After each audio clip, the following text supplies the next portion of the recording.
Good morning, everybody, and welcome back to Bowl TV for the second round of qualifying at the 2017 USBC Team USA Trials and US Amateur Championships.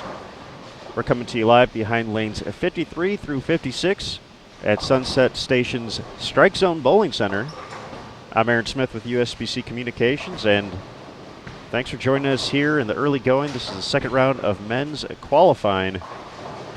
The first game out of 6 for this block. We'll give you a recap of what happened in day number 1.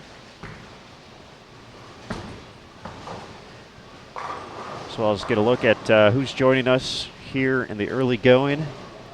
Some familiar names. Longtime Team USA member John Janowitz up on the approach on 54 right now. Perry Crowell the fourth. One pair to our right. You can see him getting ready to bowl on 55. Had a nice day as well to kick things off. So we'll get a whole rundown of everything going on. Saw a question in the chat that we'll address quickly here. What's the pattern today? It will be the World Bowling Athens condition, 40 feet in length, 26.55 mils. And the conditioner today, Kegel Ice. So you can see that graph at bowl.com/Team USA Trials. There's also a link in the description below the video. So you can find results and more right there. But for now, settle in. Get your coffee ready, and we'll be ready for day number 2 here at Team Trials. Thanks for joining us.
All right, a quick rundown of our lineups here. On 53 and 54, that's Donovan Koff delivering the strike in the third frame. He's going to be joined by Matthew Santos, Willie Rushing, who's up on 54 at the moment. Tanner Spacey, the aforementioned John Janowitz. Janowitz, of course, as we said, longtime member of Team USA. He's been part of the team every year since 2012, a total of 8 years for the one known as Double J. Plenty of experience overseas as well. Handful of gold, silver, and bronze in his collection over the years.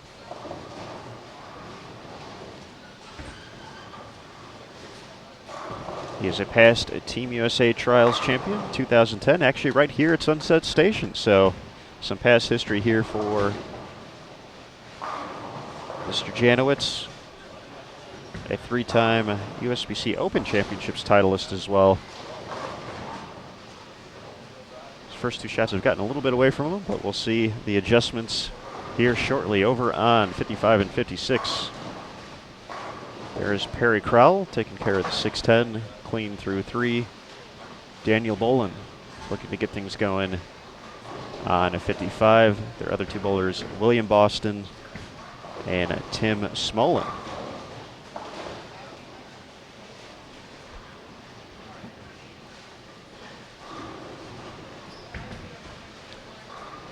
Crowell had a very successful collegiate career at Midland University, which included a second-place finish at the Intercollegiate Singles Championships, I believe in 2014.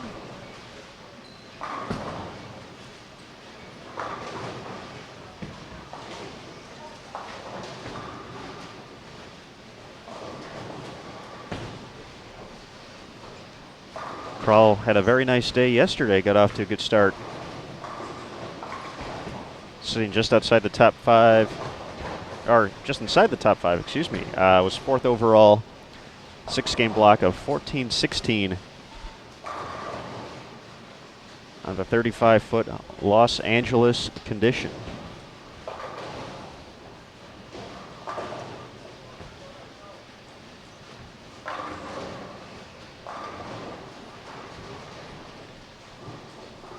Good showing for Midland overall. Nick Pate, senior at Midland this year, is having a fantastic season on the USBC Collegiate side.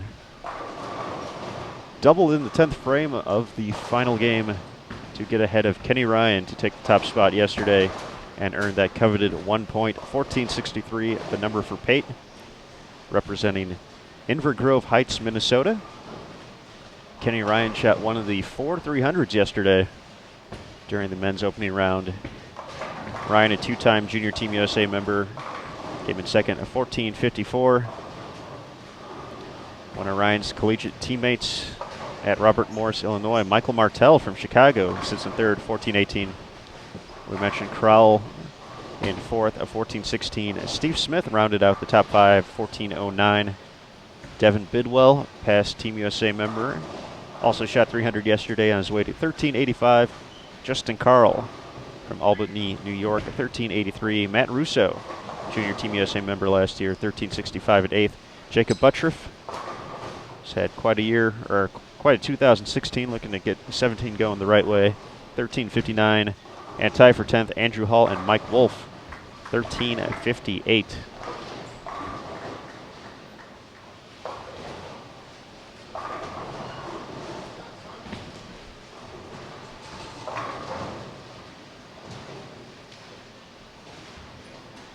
So once again, if you didn't tune in yesterday or possibly unfamiliar with team trials, there's a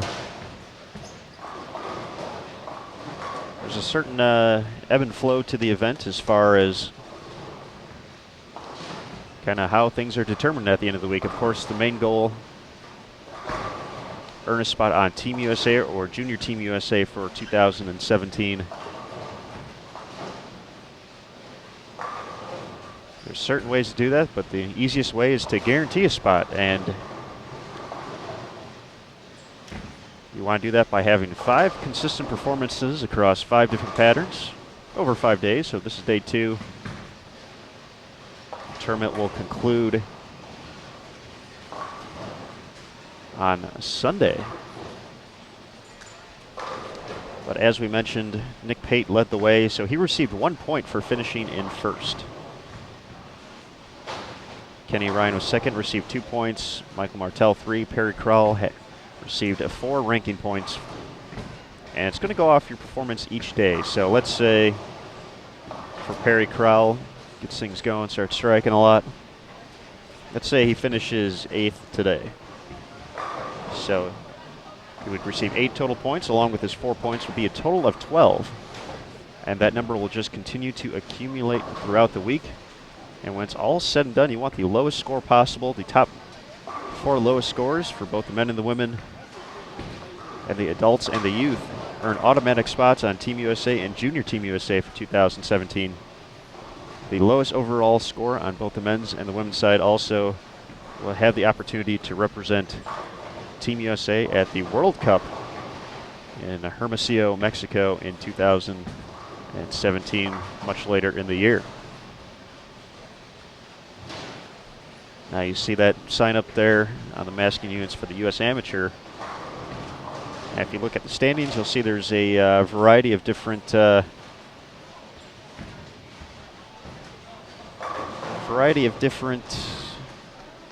classifications, if you will. So looking at the men's standing right now, Nick Pate's an amateur, Kenny Ryan's a pro, Kenny Ryan's a youth, excuse me.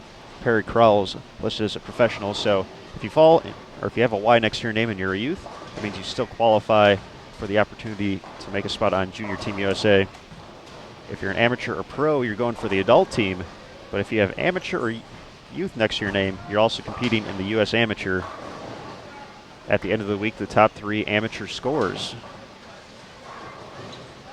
courtesy of the point ranking system, will advance to a stepladder final, which will be broadcast live here on Bold TV Sunday night, 10:30 p.m. Eastern, 7:30 local time here in Henderson, Nevada. And the winner of the U.S. Amateur also will receive a spot on Team USA. So if it happens to be someone who's already earned a spot through an automatic bid, then we would go down to the next spot in the overall standings for that automatic bid. For the adult teams, there will also be 2 selections from the National Selection Committee. There we go. Based on overall performance throughout the week. There'll be a minimum of 2. And then a maximum of 5 players for both the men and women's side of Team USA will be selected based off of submitted resumes.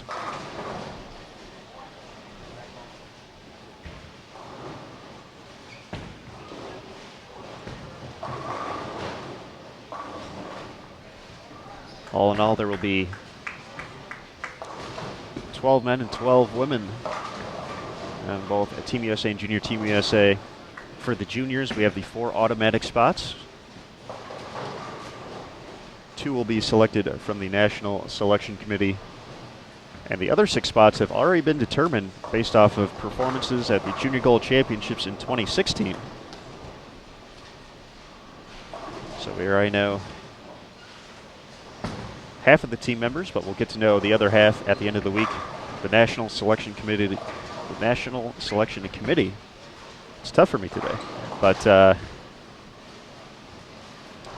they will select youth based off of performances at Junior Gold in 2016, as well as team trials this week.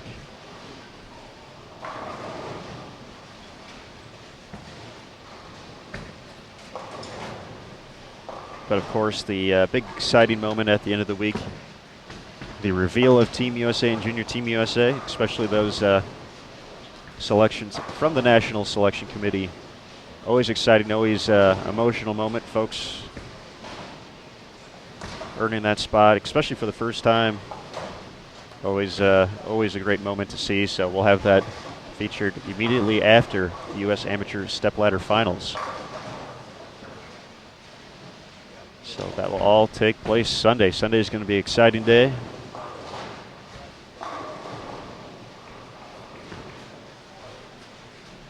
Right here at Sunset Station.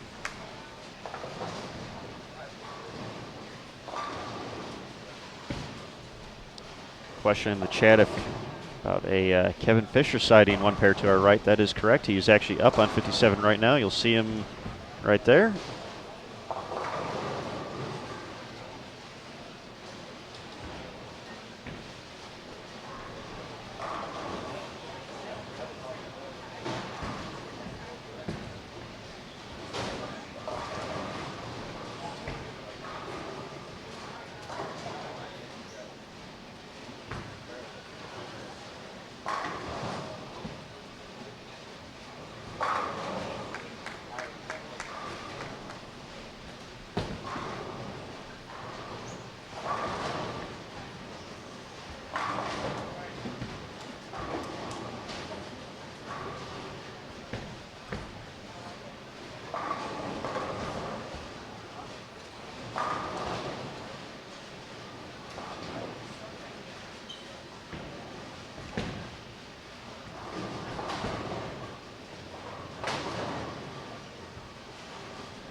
If you didn't get a chance to check out social media at all yesterday, be sure to stop by the Sport of Bowling USBC page, the official page of the United States Bowling Congress, for a bunch of cool stuff, courtesy of mostly Jason Thomas, the man with the camera, getting the steps, getting the miles in here at the 72-lane facility.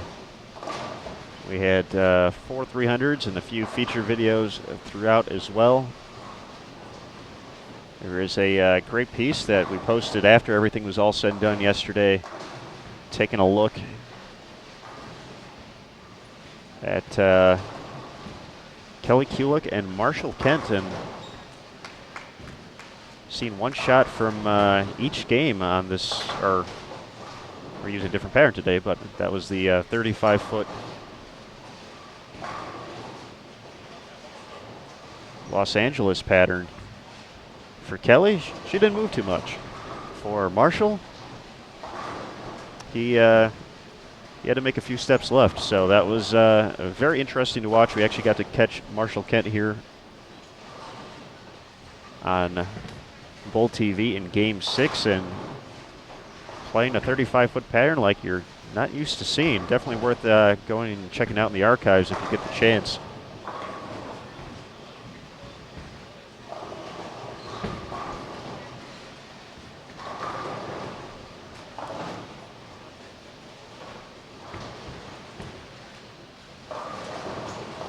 Jason will be running around again today, and we'll get some new stuff up there, so be sure to follow that page, like it if you don't already. Of course, we'll be on Twitter as well, at USBC. Feel free to subscribe to Bowl TV when you're all done here. Give us a like or two below the video.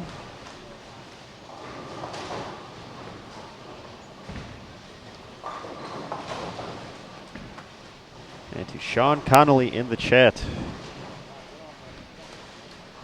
Back in my day, we couldn't watch Bowl TV during study hall, so Enjoy it while you can, sir.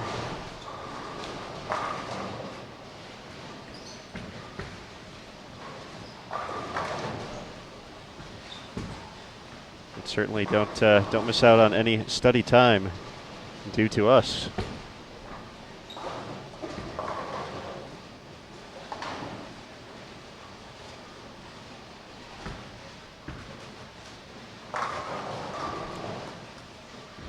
Nice shot from Daniel Bolin, looking to settle in here.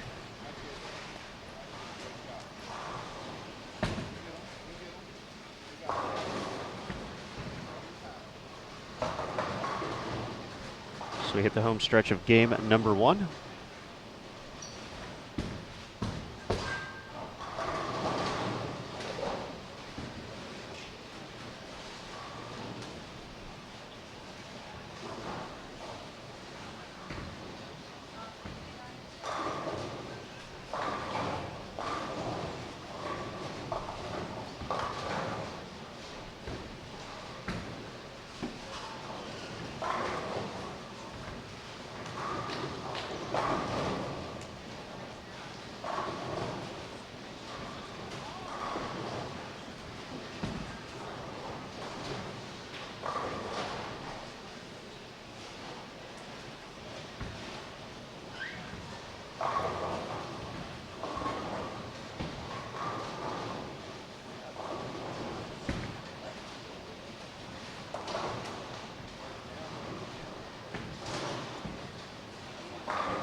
Looking around the vicinity here. Once again, we're at the high end of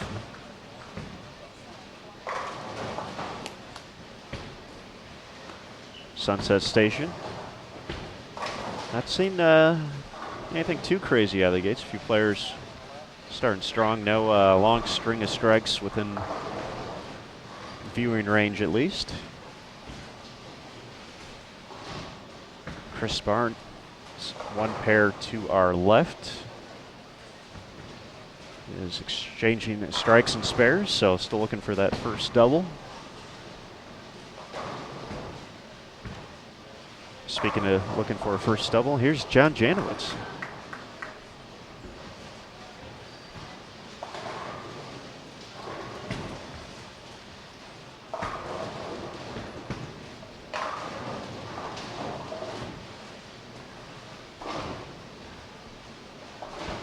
Watch out when he gets it going.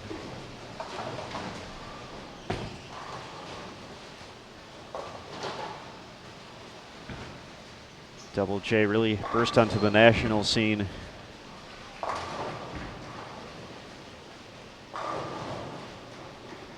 back in 2004 at the Open Championships,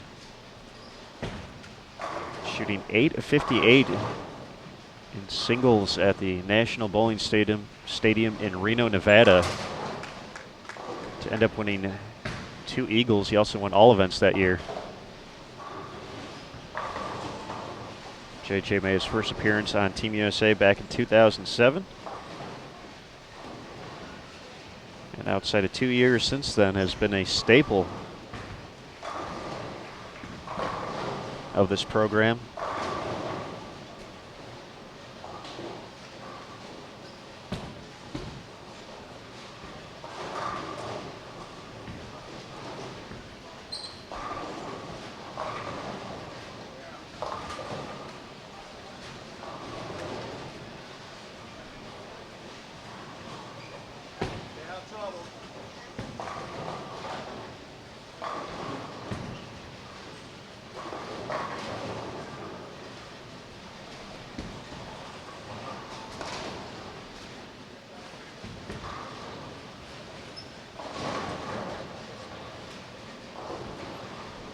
I think it'll be interesting to watch the breakdown today, especially with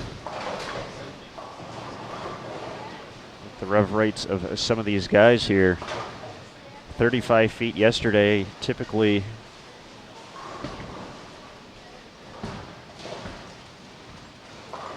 see players play the outside portion of the lane, so there's kind of a consistency there. When you kind of get to that 38 to 40 feet, we're at 40 today. The variety of angles certainly opens up.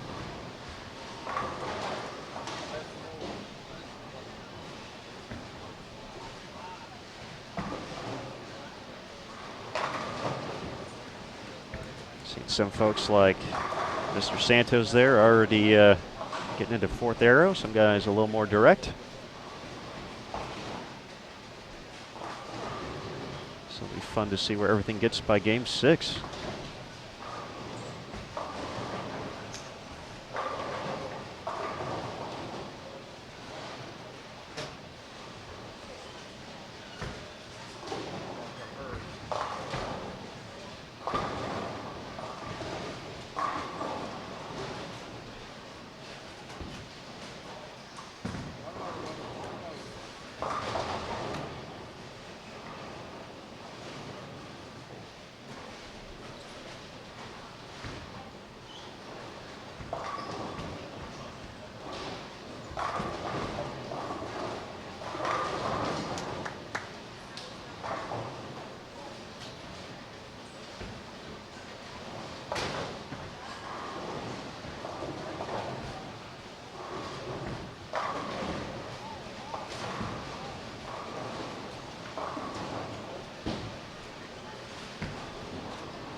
Make it 5 in a row for Perry Crowell to kick off frame number 10.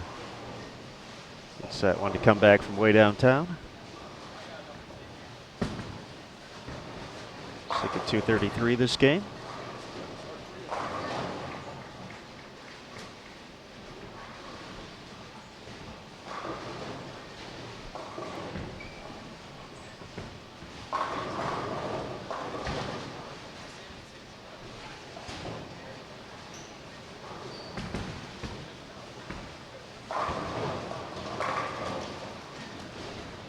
Five in a row for Matthew Santos.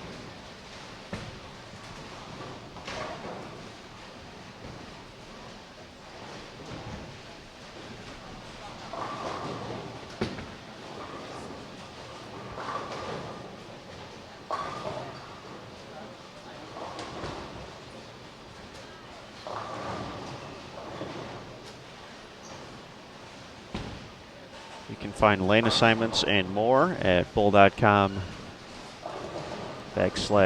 USA Trials. There's also a link in the description below the video here on Bull TV.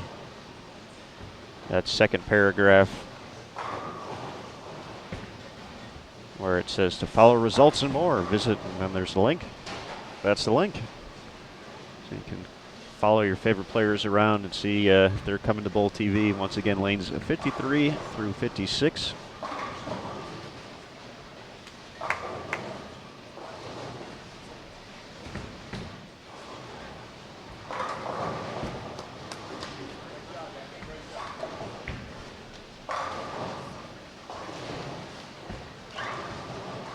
Six-bagger for Willie Rushing.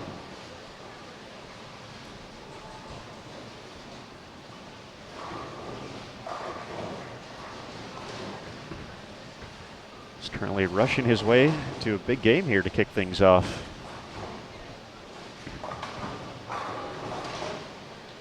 That's right, folks. I'll be here all week.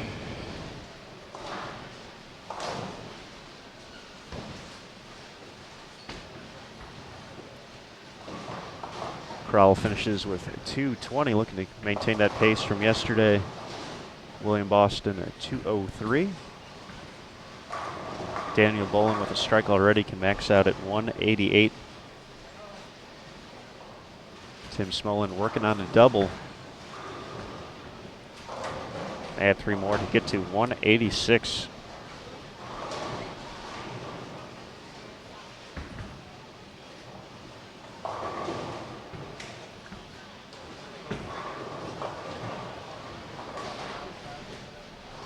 Trouble in the 10th for both Koff and Spacey.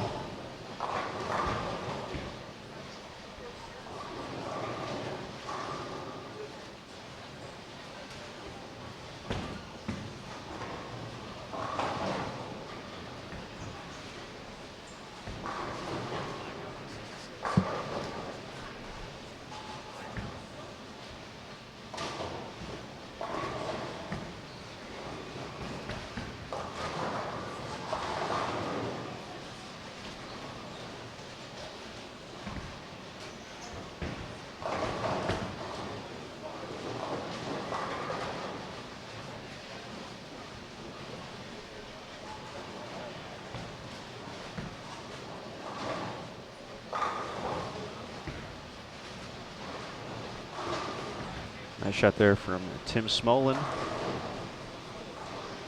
Gonna catch some momentum heading into game 2 here. Strong finish. Santos.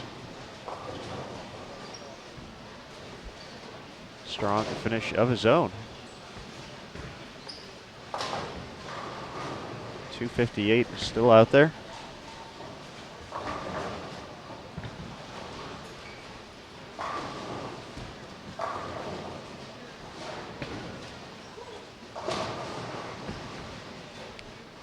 .246 available still for Willie Rushing.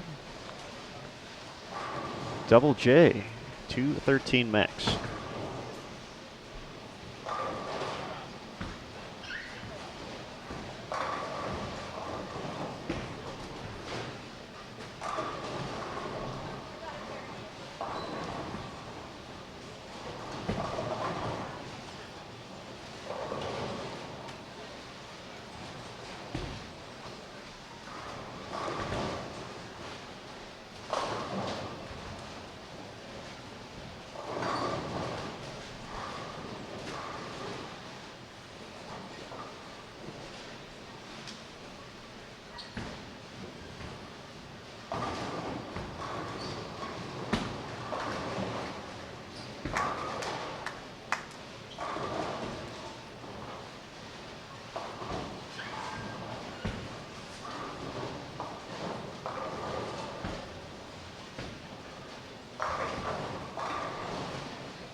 Janowitz gets to the 1-3, second shot of the 10th.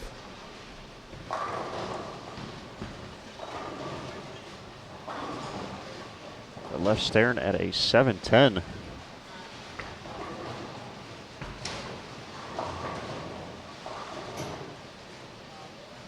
Nice 244 for Matthew Santos.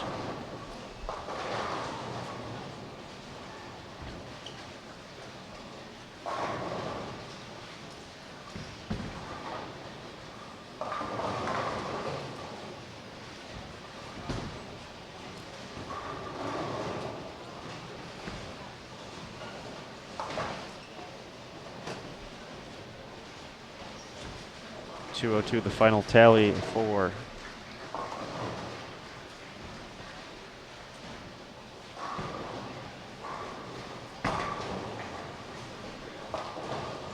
Double J. Willie Rushing will close out game number 1 here. Leaves a 10 pin, can still get to 225.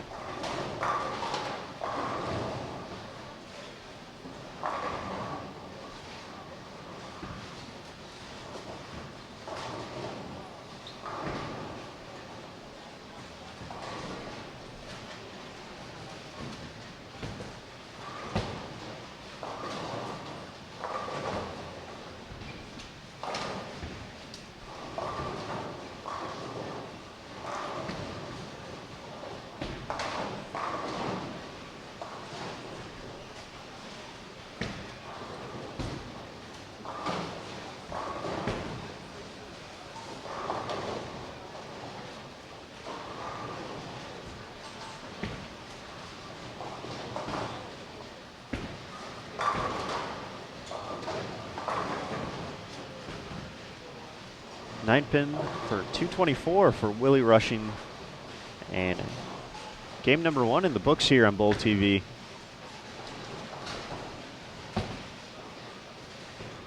Once again, a 6-game block, so we have 5 to go. The ladies will be bowling today at 5 p.m. Eastern. 2 local time here in Henderson. With that in mind, we'll settle in, prepare for game number 2. Coming up next here on Bowl TV, as our competitors come from all across the 72-lane house, so don't go too far. We'll be right back. Thanks for joining.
All right, folks, game number 2 has started on both 53 and 54, 55, 56, and we got, looks like we got some things to talk about here. Got some big names, some big opening days.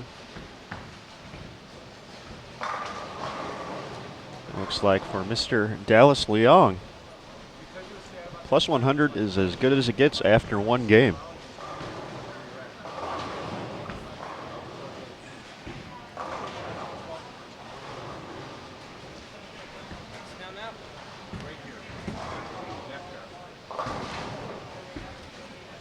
So you can see the plus and minus next to each player's name. So I'll have running totals for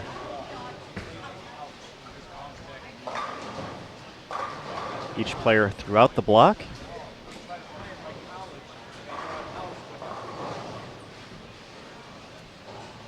So once again, plus 100, you see it next to Dallas Leong's name. That's equivalent to 300, so it looks like we had our 5th one of the tournament. Have to catch up with Mr. Jason Thomas to see if he caught that. If so, that'll be up on the Sport of Bowling USBC Facebook page momentarily.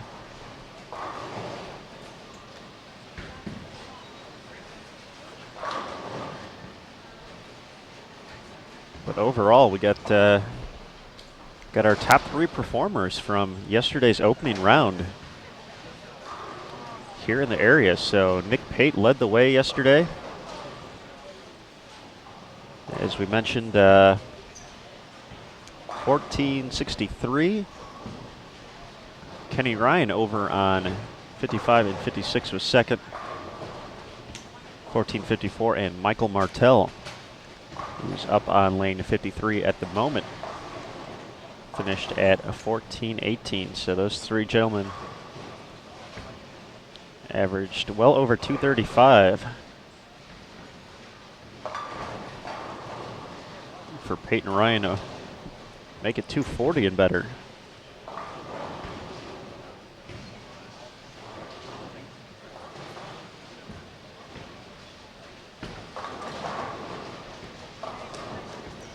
Looks like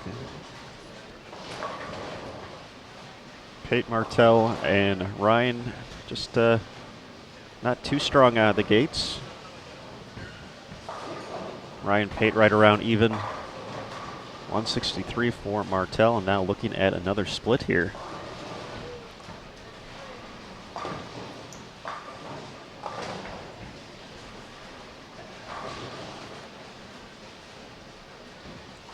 All 3 with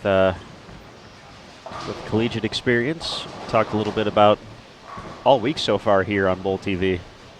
Martell and Ryan, part of the Robert Morris, Illinois collegiate program. Nick Pate over at Midland. Dallas Leong made the TV show of the Intercollegiate Singles Championships in 2016.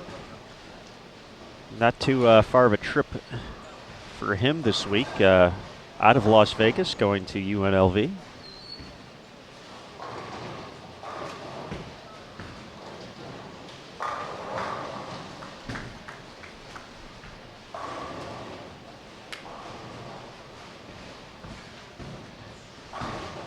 While we're dropping names, let's get everybody here. That's Tiger Miller over on 53, leaving the 4-pin. The 5th on 53 and 54 is Chris Bauman. Joining Kenny Ryan, who's up to the far right of your screen, over on 55 and 56. We have Bradley Krause, Brent Boho, Brian Gaines, and Stephen Kushner.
Gonna go out on a limb and say Dallas Leong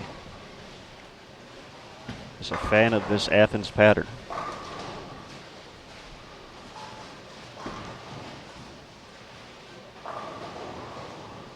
That would be 15 for 15 now.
Got it to like 7 down the lane.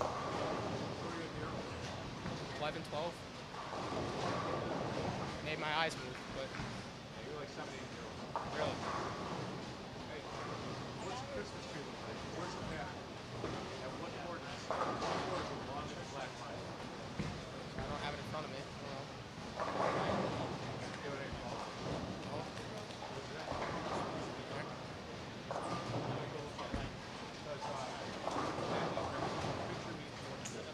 I know that. I mean, I'm crossing the line. You're never getting help from me.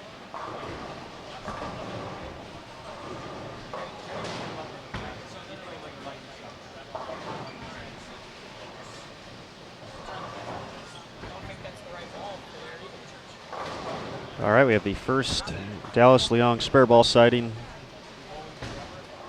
here on Thursday.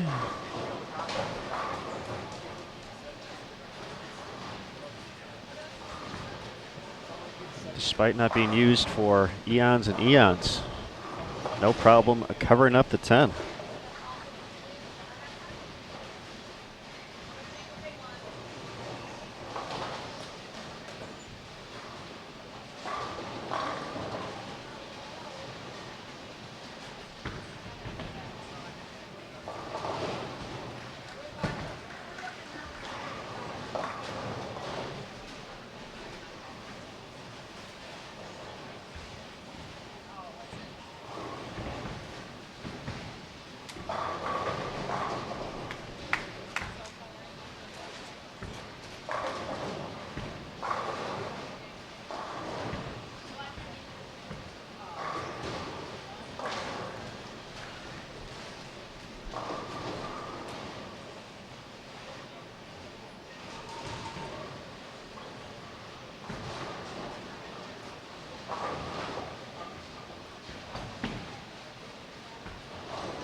All right, folks, as we mentioned, talking about Dallas Leong's 300 in the opener. That video now is up on the Sport of Bowling USBC Facebook page.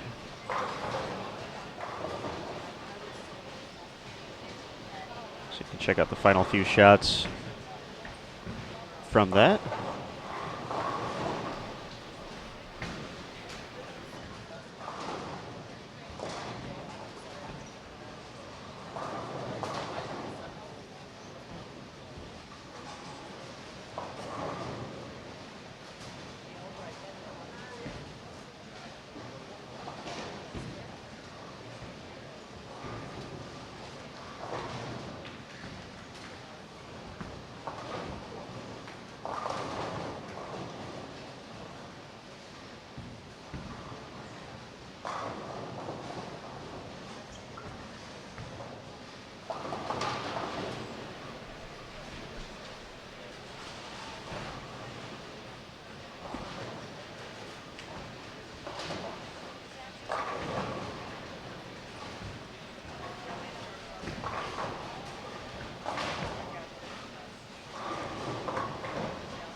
Never made any shape.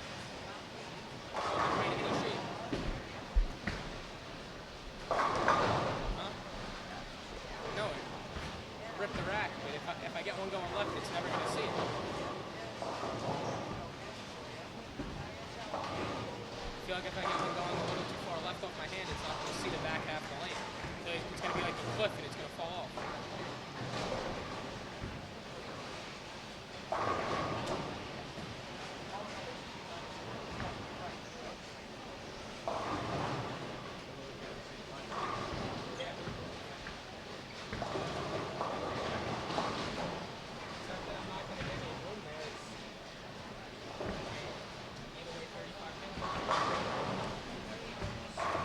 As Dallas Leong goes back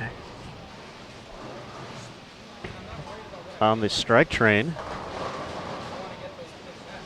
Chris Bauman stopped by the booth and wanted to say hi to his uncle Steve, tuning in to Bowl TV, checking out Chris here on the lanes in Henderson, Nevada. So told him I would say hi, and it has been done. So thanks for tuning in, Steve. We appreciate it. Chris appreciates it.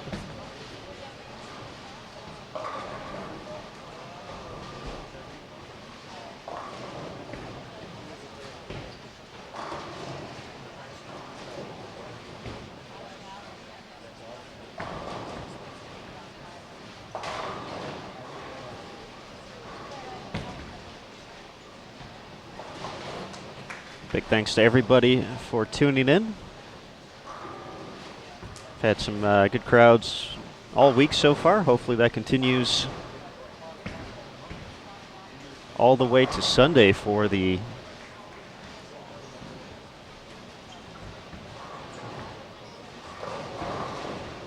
SEP ladder finals of the U.S. Amateur, as well as the introduction of Team USA and Junior Team USA for 2017.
first sign of trouble all day for Dallas Leon, getting that one a little bit too far right.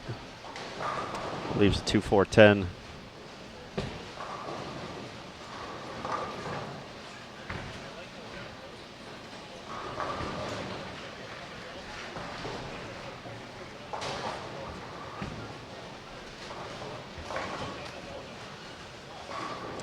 Nick Pate takes care of the single pin. If you caught the story on Bowl.com last night, just the day one recap, Nick Pate, a senior at Midland, a past most valuable player at the Intercollegiate Team Championships, took place back in 2015 when he led Midland to a runner-up finish. Ended up falling to Wichita State in the championship match that year. But Nick's been on a roll. Just to say a bit on the collegiate scene, though, including 3 back-to-back wins at the Jayhawk Challenge, the Leatherneck Classic, and the Warhawk Open. Nearly added another one at the Glenn Carlson.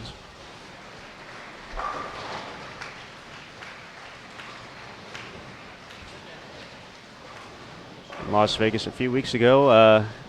Some more clapping way down on the very high end. Looks like over around 71, 72 might have 300 at number 6 and number 2 of the day in the books.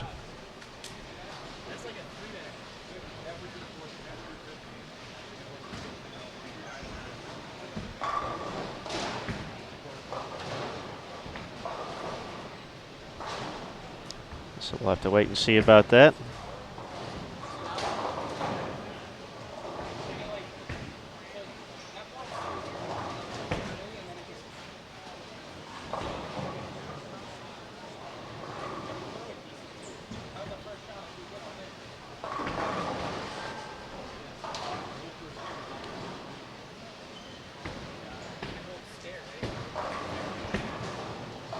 But for Peyton, as we mentioned yesterday, we had his brother Josh on the live stream. Definitely a family affair here.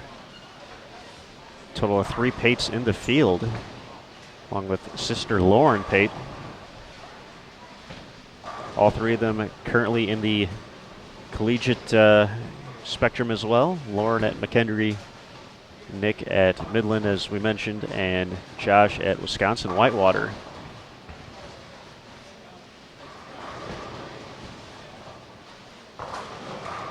My good buddy and better sounding voice here on Bowl TV, Mr. Emil Williams Jr. Actually wrote a great article on the Pate family that was in Bowler's Journal back in, I believe, November. So if you haven't had the opportunity, be sure to check that out. Emil Williams Jr. putting in the hours and the work.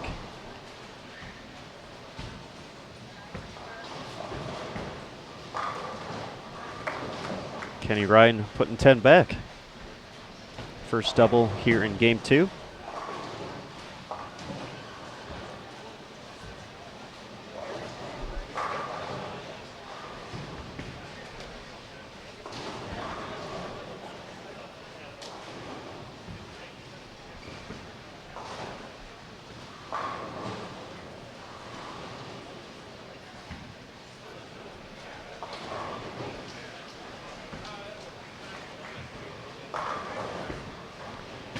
Nice shot there from Brian Gaines. Makes it 4 out of 6.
3 in a row for Kenny Ryan. Looks like he's actually made a move a little bit further left from where he started off this game.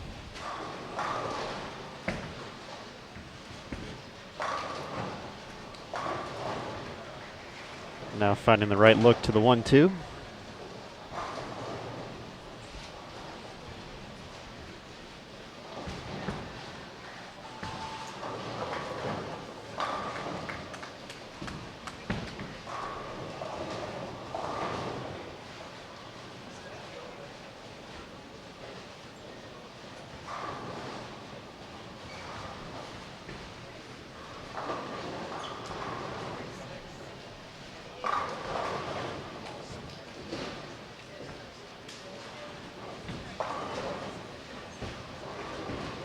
Looked like Michael Martell made a similar move, possibly a ball change as well there to get a little bit further left, a little bit straighter through the front of the lane.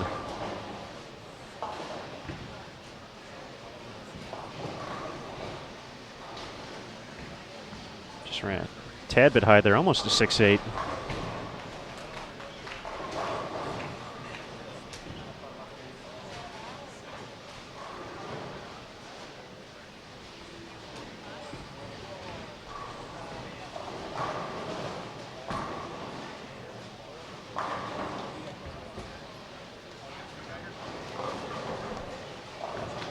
Shout out in the chat room to two of our members of Junior Team USA in 2017. Adriana Stacy has been here for most of the 2 days so far, but Dustin Zenner joining now. So Dustin, welcome. Adriana, thanks for joining us again. Once again, we look forward to seeing everybody at Junior Team USA camp coming up this summer.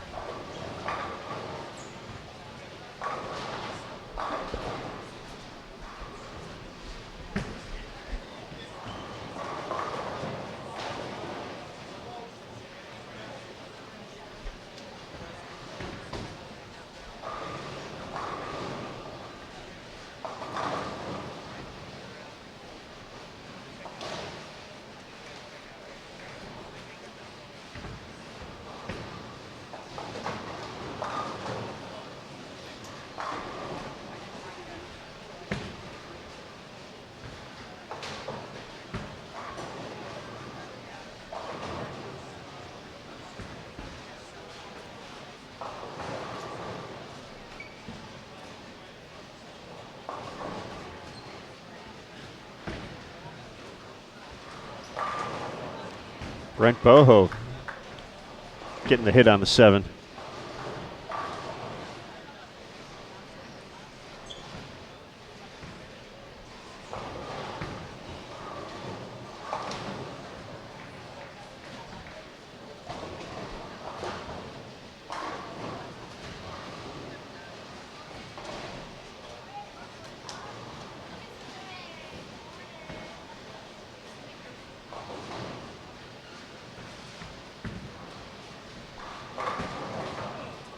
Tough break for Ryan there. Stuffing the 8.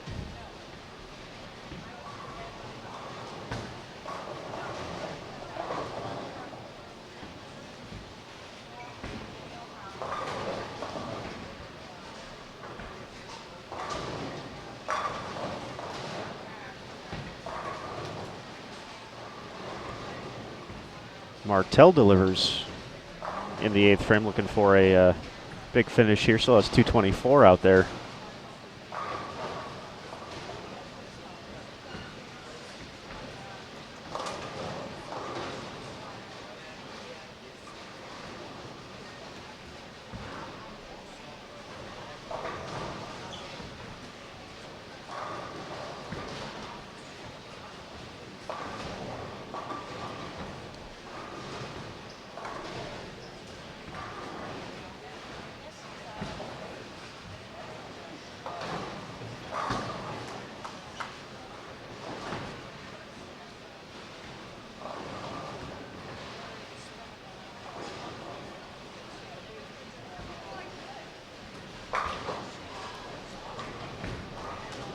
All right, folks, just a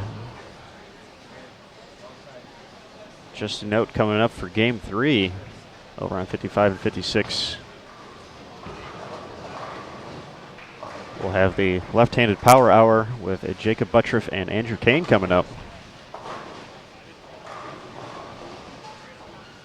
So it looks like both of them already finished with Game 2. Settling in, gonna see how a few of these lefties are attacking the lanes. Stephen Kushner, Kenny Ryan.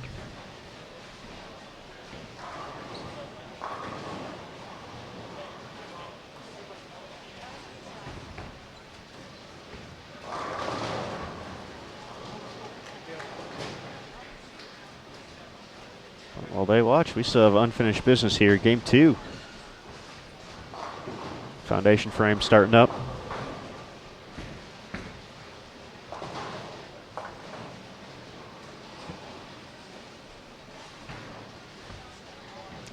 Definitely a little variety on the left side here on 55 and 56. Steven,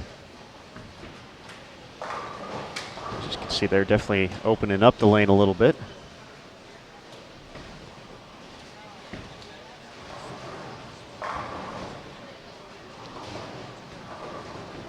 Kenny's going to be going much more direct here.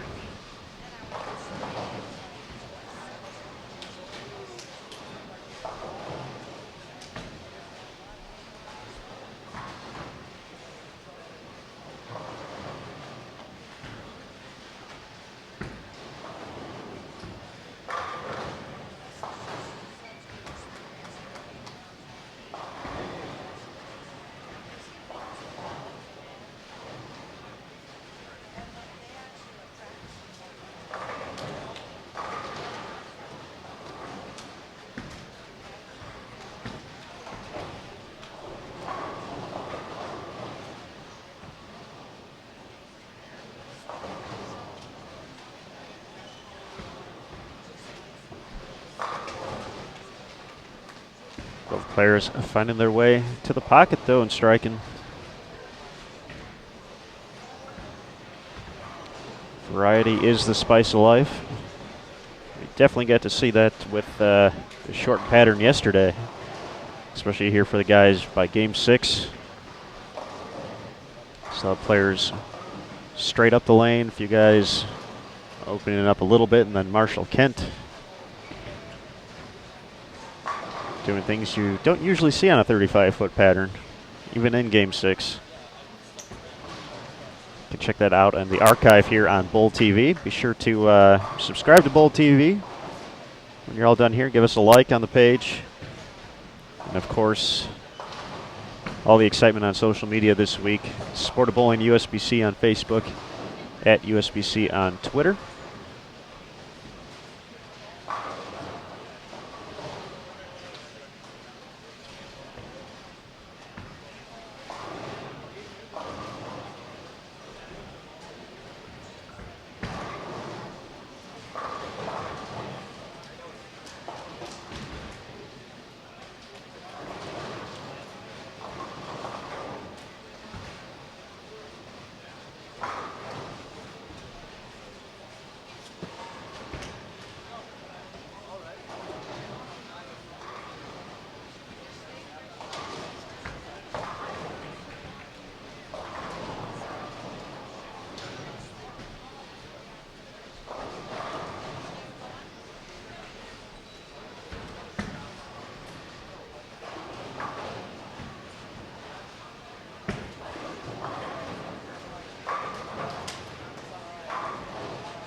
All right, Nick Pate, far left of your screen, stepping up, our leader after day 1. Kicking off his 10th frame. No doubter right there.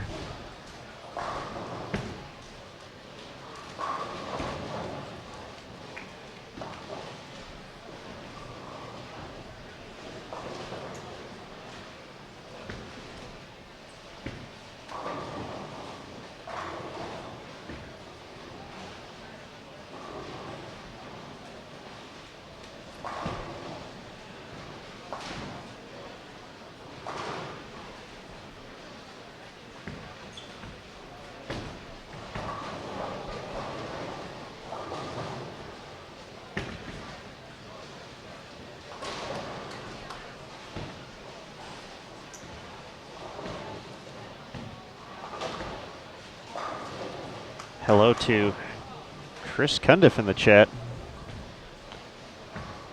Hope all is well, sir.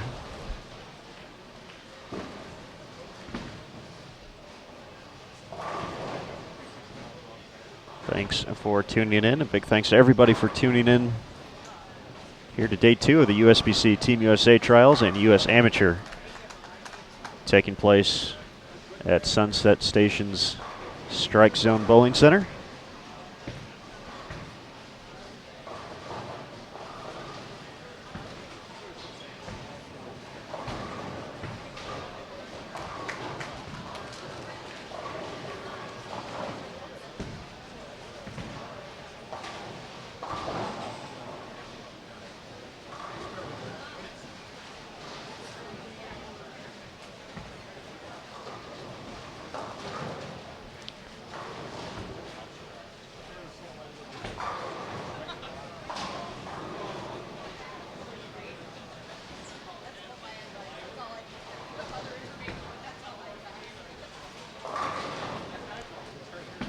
Tate bounces back from a few early miscues, finishes with 214. He'll be at plus 16 through 2.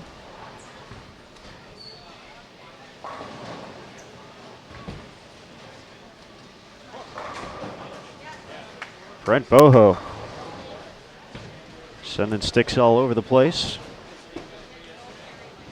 Makes it 6 in a row. He's going to be in the 230s, bouncing back nicely after a few splits of his own.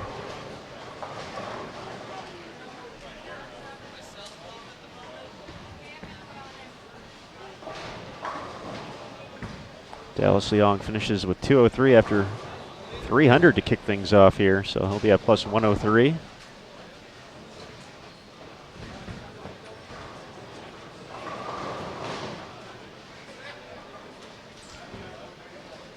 Kenny Ryan 193, be at minus 8 after finishing in second yesterday.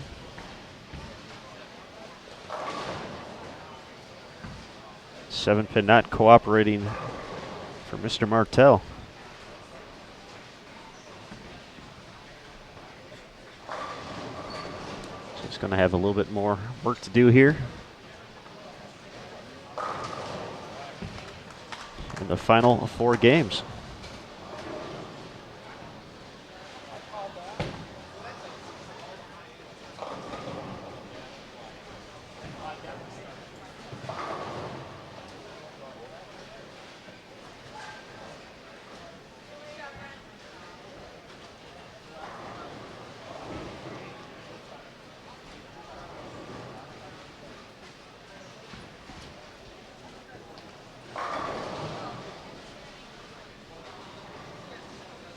.233 for Boho. Brian Gaines will wrap things up on 55-56. Runs a little high there, leaves the 3.69.10.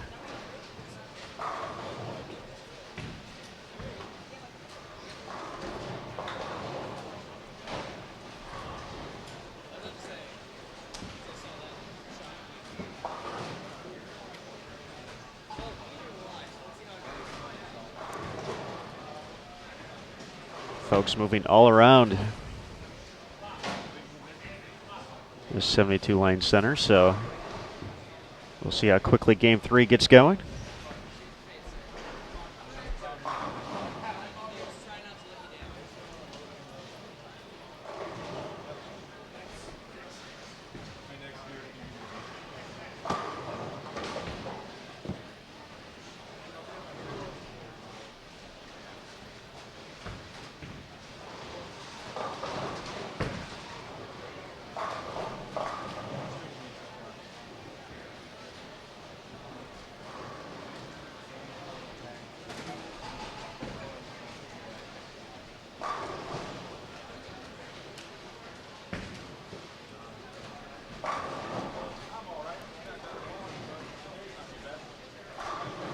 Tiger Miller is going to have the opportunity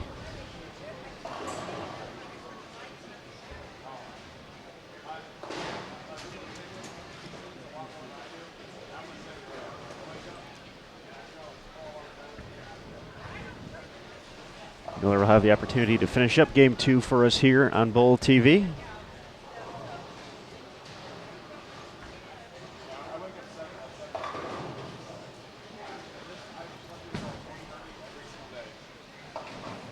Stuff 8-pin, though. That was just mean out there.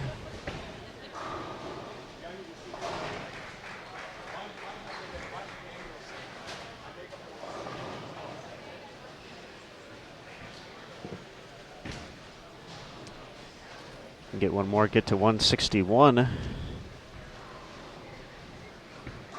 a bit of a rough 10th frame all around here on our featured pairs. Nick Pate delivering all three. Brent and Boho doing the same, but quite a few miscues up there. Oh, that's for his next magic trick. That's Tiger Miller happy to leave lane 53 after that. Back-to-back 8-pins.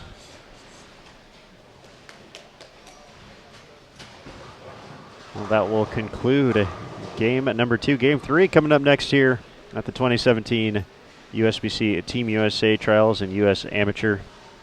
Big thanks to Logo Infusion and Hager Clothing for their continued support of the Team USA program.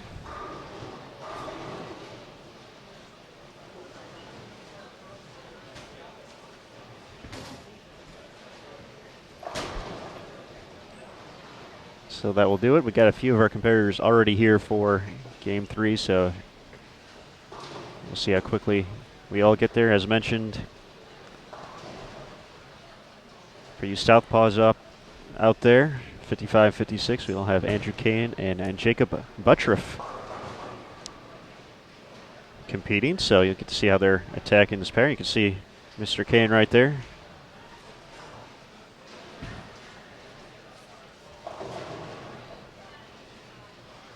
Looking diligently at his phone.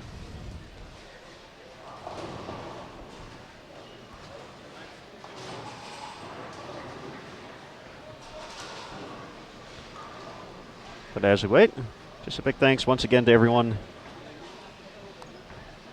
Games 3, 4, 5, and 6 coming up next. The ladies' second round of qualifying will be at 5 p.m. Eastern, 2 Pacific, here in Henderson, Nevada. So everyone sit tight. Game 3 coming up next here on Bowl TV.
All right, good folks. Game 3 underway on both of our featured pairs.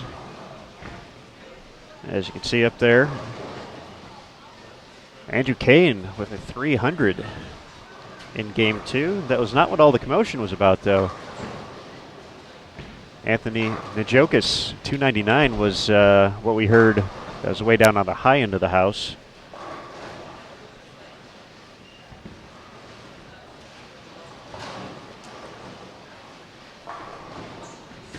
Andrew had a pretty solid day yesterday. I believe he was just outside the top 20.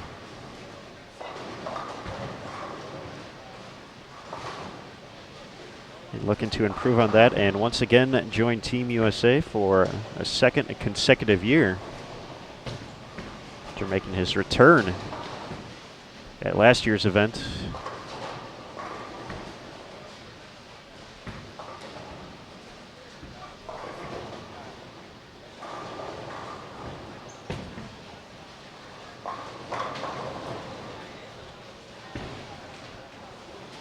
We do have scores up through game number 1, now online at bull.com/Team USA Trials, so you can get a look. Of course, we talked a little bit about Dallas Leong last game, since we had him here after 300 in game 1. You can see that video up on the Sport of Bowling USBC Facebook page.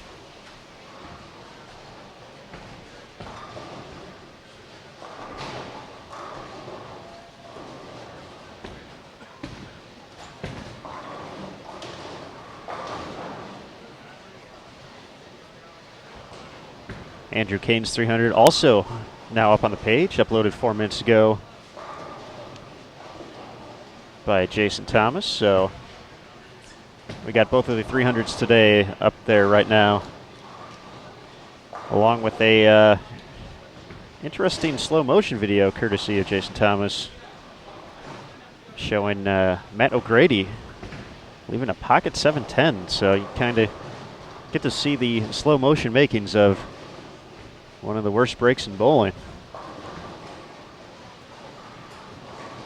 All on the Sport of Bowling USBC Facebook page. Of course, social media will be there all week.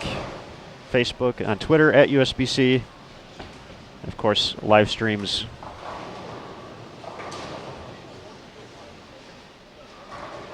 here on Bowl TV. Be sure to subscribe and like the video as well. Let's get to meet our bowlers here on lanes 53 through 56 for game number 3. There's Tom Hankey giving a kick. Past junior gold champion in the under 15 division. Won at the 2015 event in Chicago. Delivers an early double. Chaz Dennis getting ready to follow him on 54. Kevin Jones up on 53. Also bowling Joshua Taylor and Willie Jones. Nick Cross has the 36910 to convert here. He's teamed up with Jacob Fukuyama and Matthew Graham. Matthew's got a 7-pin over there, along with Andrew Kane and Jacob Buttriff.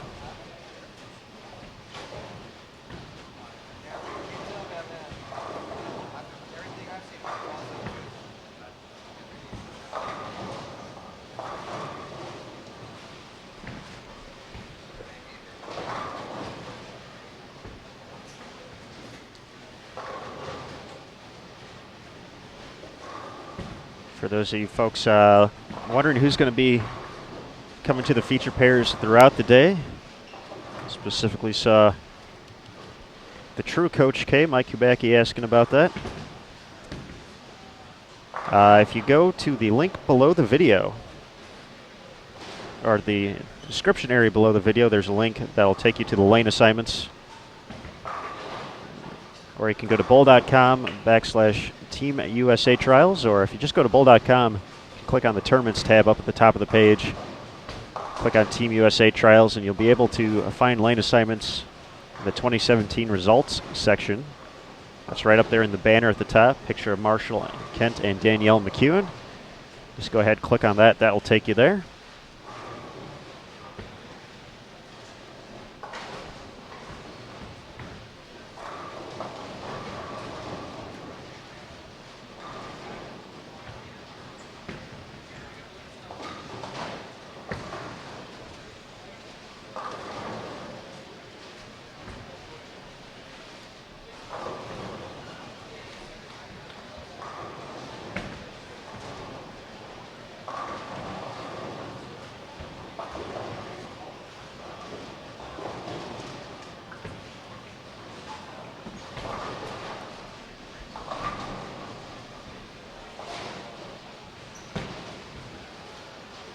6 pin for Andrew Kane in the third frame. His first miss in a while.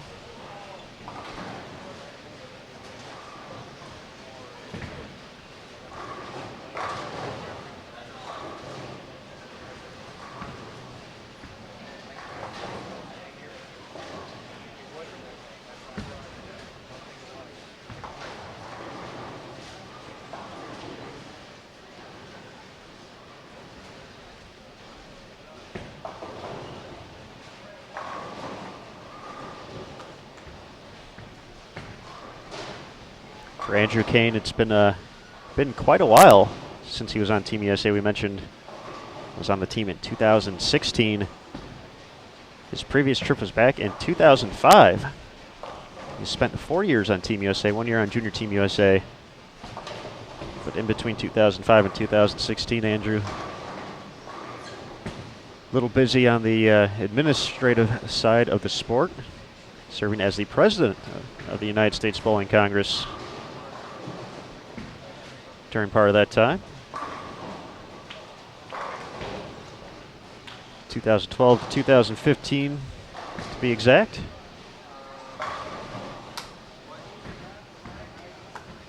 Always great to see Andrew out here, one of the good guys out here.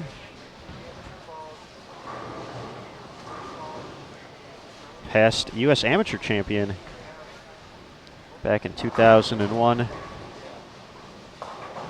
Also the owner of an eagle from the USBC Open Championships. His team of 5 captured the Team All Events title in 2011. Josh Taylor asking and receiving, getting that ball to come back and mix him up.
All right, scores now updated through 2 games on bowl.com. Andrew Kane did move into the lead, so we are witnessing our leader here in Game 3. 525, number to beat after 2 games. Dallas Leong, who also shot 300, who we saw last game here, sitting at 503 in second. A.J. Johnson, 498. Anthony Njokas, as we mentioned, 299 in Game 2. Is now at 494. Andrew Anderson, 1 pair to our left here, sits in 5th overall, 486. Darwin Wimmer, 469 in 6th. Andrew Canuli, 468. Chris Barnes, 463. Daniel Hansen, 459. And Cortez Schenk rounds out the top 10 at 457.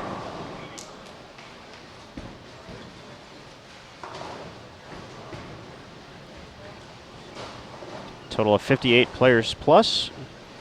I know someone mentioned asking about Steve Smith. Steve is one of those folks who's right at even par through 2 games. So he's at 400 on the nose through 2.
9-pin in the 5th frame ends Tom Hankey's run of strikes at 4. But definitely looking pretty comfortable out here. He is dressing the part to make Team USA and Junior Team USA.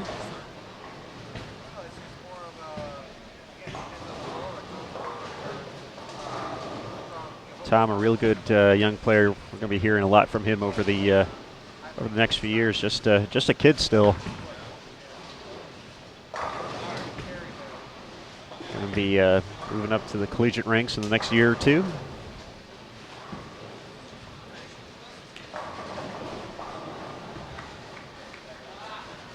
I'm speculating that. Just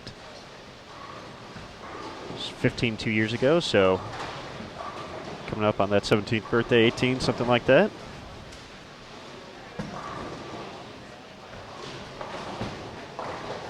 But is out here at all these events. Was at the U.S. Open here in Las Vegas back in November, getting the experience.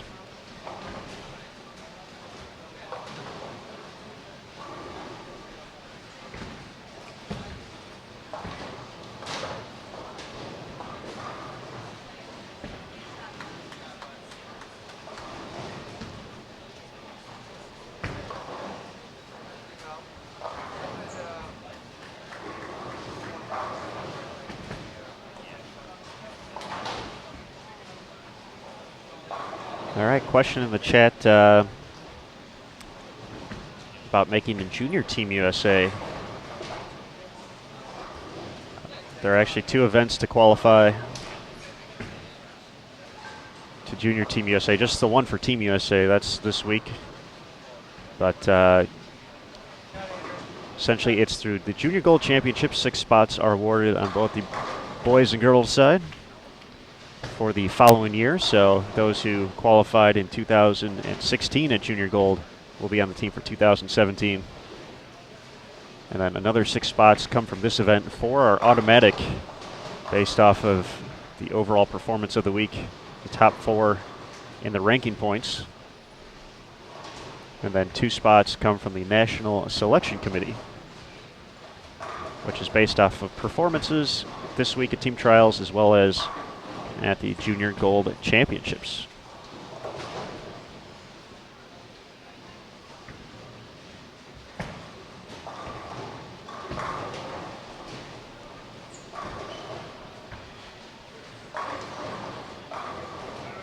Andrew Kane had to wait a while on that 9-pin, but that thought about it for a second, then it knew better.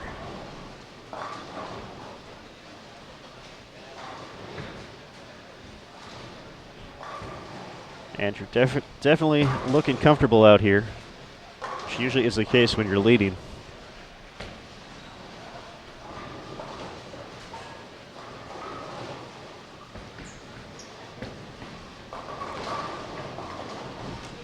I'm sure getting to cross with Jacob today at least, is going to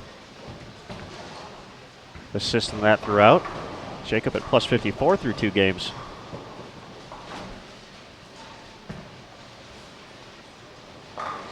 A little bit different angle than Andrew, possibly.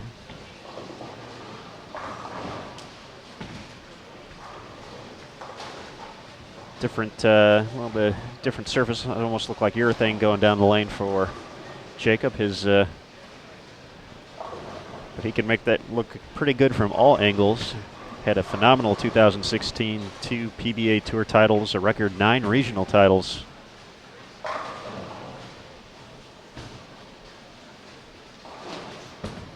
Looking to start off 2017 in a similar fashion.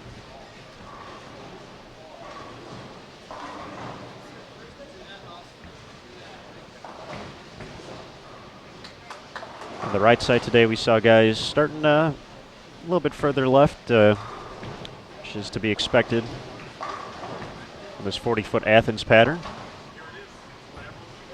We'll see where we're at by game 6 today.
keeping you updated on the social media front. Anthony Najokis' run at perfection now up as well. Shot 299 on lanes 71 and 72. That's as far right as we get, because there's only 72 lanes here. I say only like it's normal, but yes, certainly a lot of lane beds here in the Las Vegas area. But be sure to check that out, the Sport of Bowling USBC on Facebook.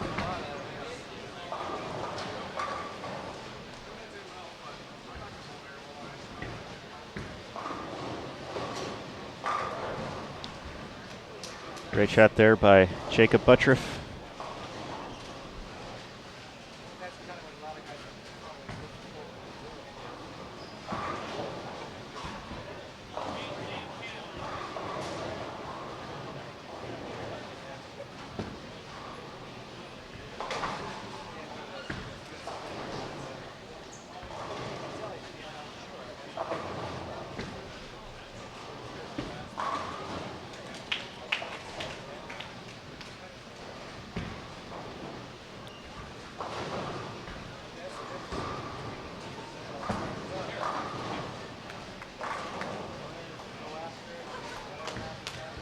All right, we have some of our volunteers working on the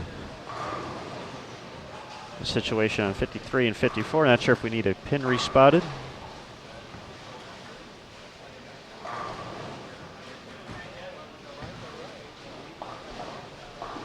Looked like maybe the 8 pin had fallen out. Looks like it's back up there now, so Chaz Dennis will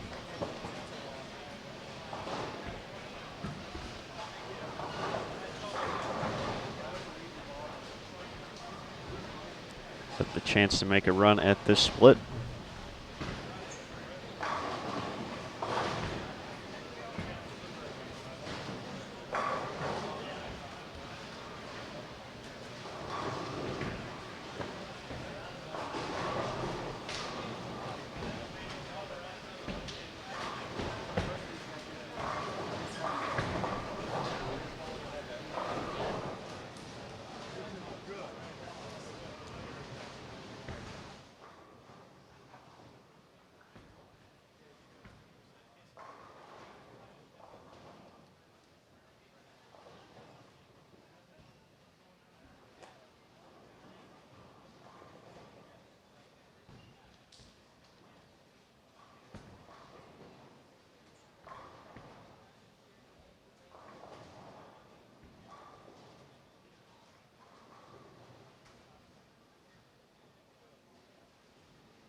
All right, folks, hitting the home stretch here in game number 3. We had another run at perfection. A few lanes to our left. Brian Halen looked to make it 2 for 2 this week. Fortunately, after the front 9 split in the 10th frame, finished with 266. So after a rough game 2, that's going to get him back on the right side of plus.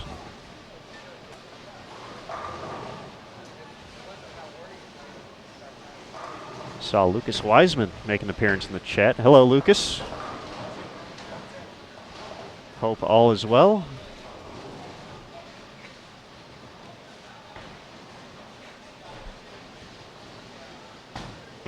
Hope everything is nice and warm in Indianapolis. Haven't got to go outside in the past few days, so couldn't even tell you how the weather here in the Las Vegas area is.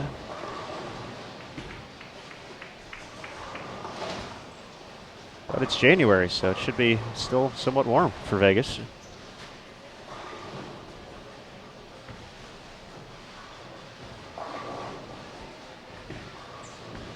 Andrew Kane stepping up in the 10th frame, looking to bank off the momentum of that 300 game in the second. I think at 250s here. He'll be there with one more strike.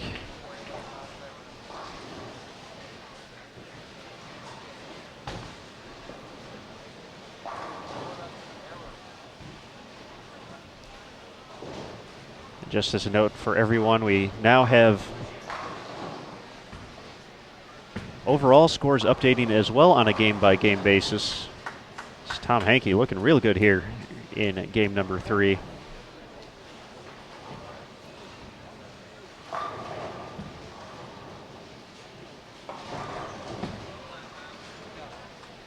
So that way you can follow who's leading the overall team trials if they were to finish in whatever position they were after, say, game 2. If you look at the moment, A.J. Johnson with 16 total points at the moment will be leading after 2. Jacob Buttroff currently in second with 21 total points. Once again, this number is going to fluctuate a lot throughout the day. For Andrew Kane, if he continues to lead, 28th is the lowest amount he can have after this day, since he has can't go negative in the points, despite best efforts. That's the best he can be at after day 1. It's 28. So it'll definitely fluctuate throughout the day. We'll keep you up to date with that as well.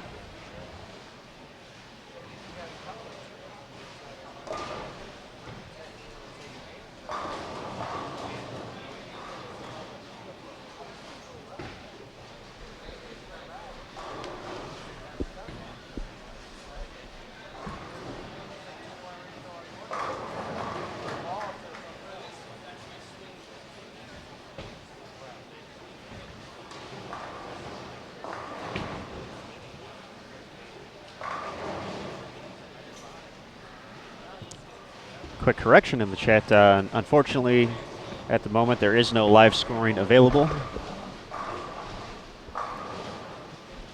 But we will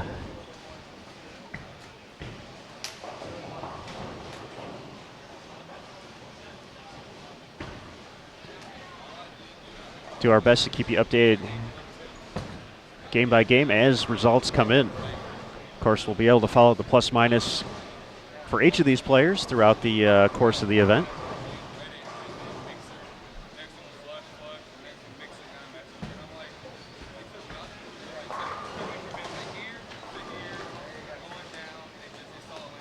Buttroff settling in after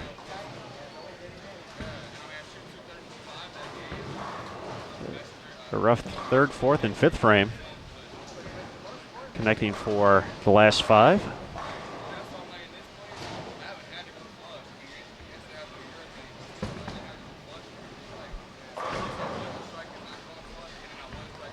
.211 in the books for Nick Cross.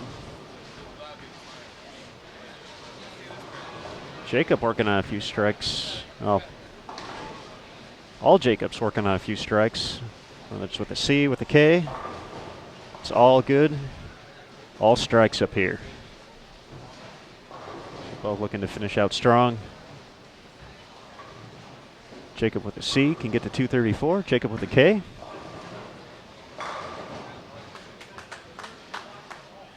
Thinking 240s. Good count will get him there.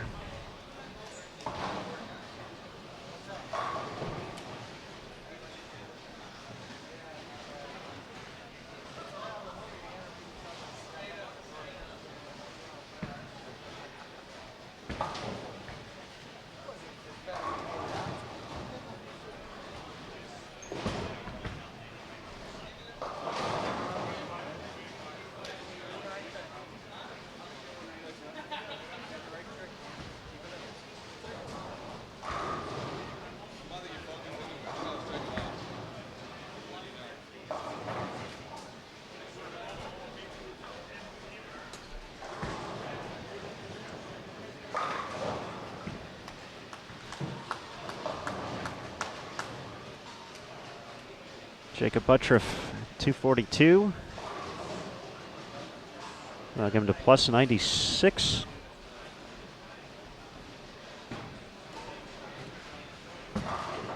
Both him and Kane have it on cruise control halfway through round number 2. The 2017 Team USA Trials and US Amateur.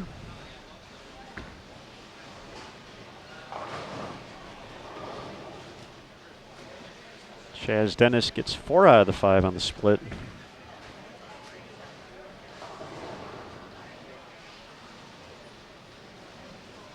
Running into some troubles here in game 3.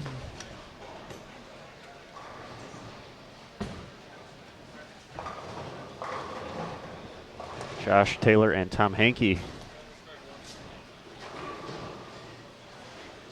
both in position to get on the correct side of plus.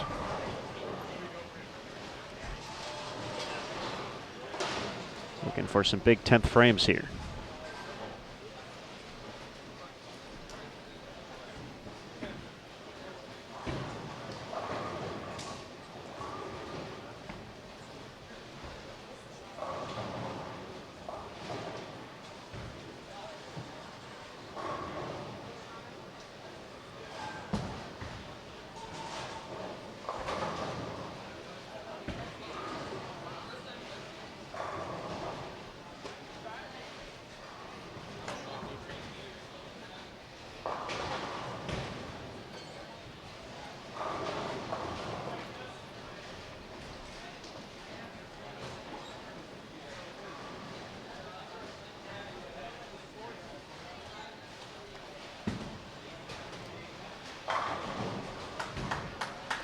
First one in the 10th for Tom Hankey.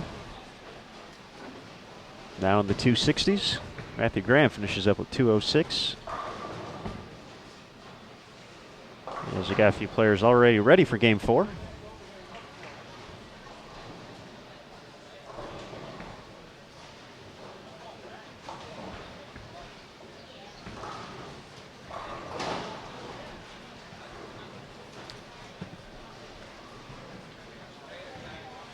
Looks like we'll need a ball return on 54.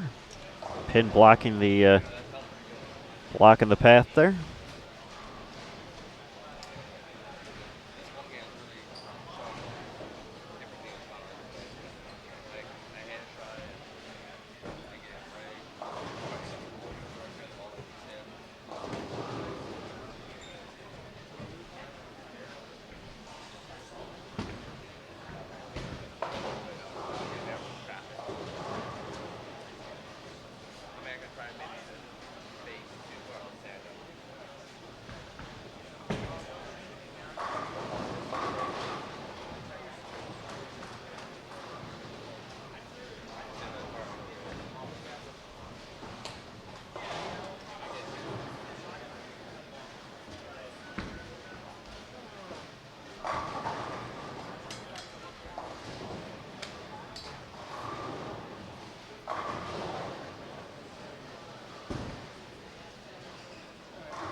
Back in business on 54. Tenpin unable to kick out for Tom Hankey. Second shot. Conversion will give him 268.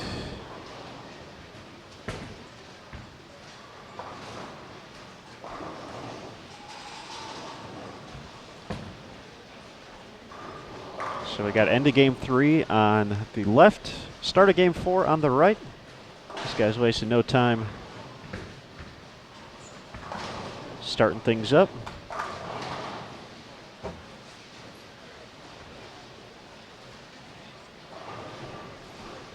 Brandon Biondo, Christopher Grimes, Jacob Kirsten Calvinow, and Rick McCormick. Josh Taylor, excited about getting plus. 227 will get him to plus 17.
Turned the cameras for Brandon Biondo yesterday on the 35-foot Los Angeles pattern.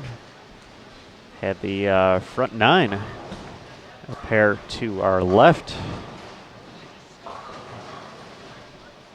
So move the cameras over. Brandon did not strike, unfortunately, though. Ended up shooting 278, I believe, that game.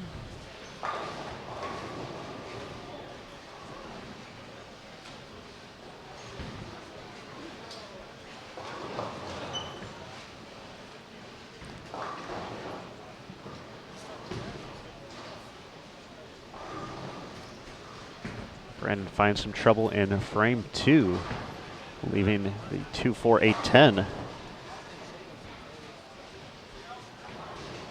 Biondo, a member of Junior Team USA in 2016.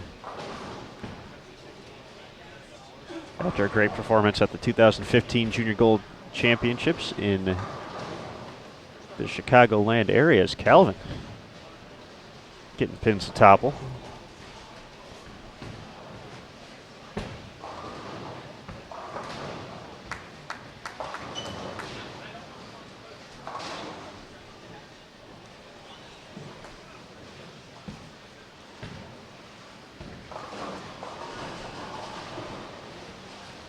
Biondo now part of the Wichita State bowling program, moving up into the collegiate ranks.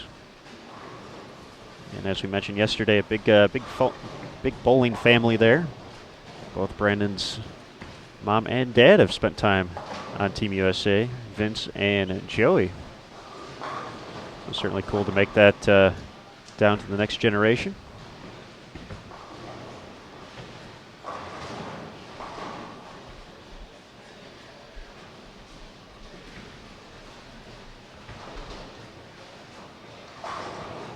Final shot of game 3 on 53 and 54 will belong to Kevin Jones, looking to get to 168.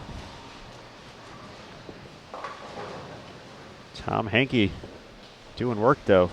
268. Great performance by that young man.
All right, game 4 now underway on both pairs. On 53 and 54, we have Kendall Miles, Brendan Howe, Matthew Diamond, Kevin Valmonte, and Stephen Bodovinik.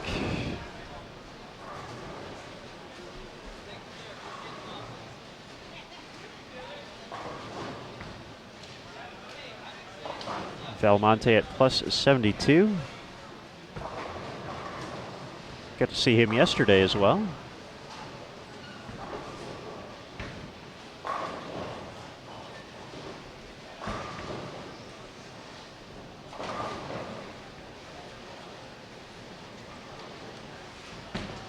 Baby split conversion by Kendall Miles, part of the Weber International contingent here this week.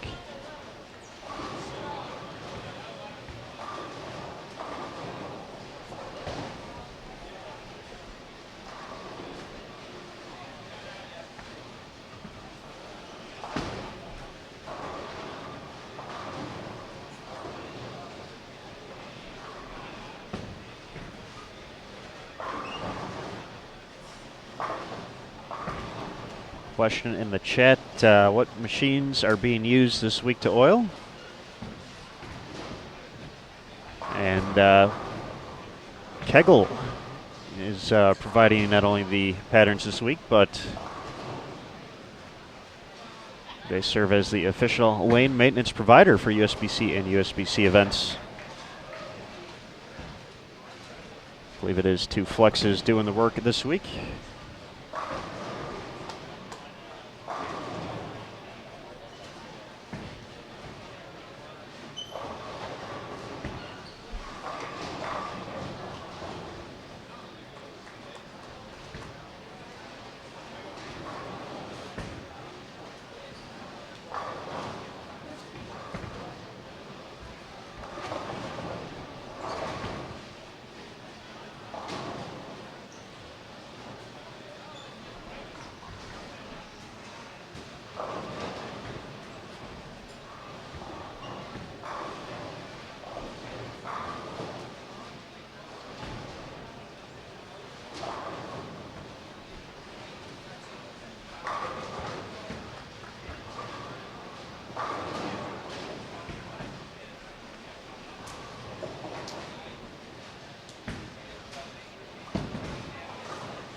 Brennan Howe kicks out the 9-pin as we are at and past the halfway point of game number 4.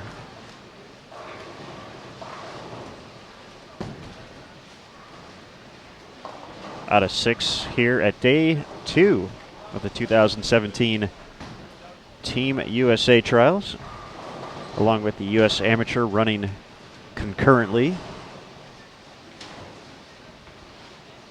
here at Sunset Station's Strike Zone Bowling Center.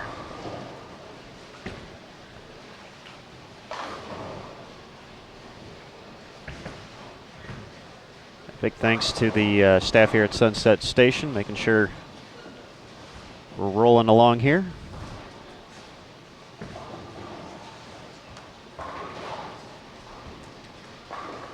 As well as Logo Infusion and Hager for their continued support of the Team USA program. There we go.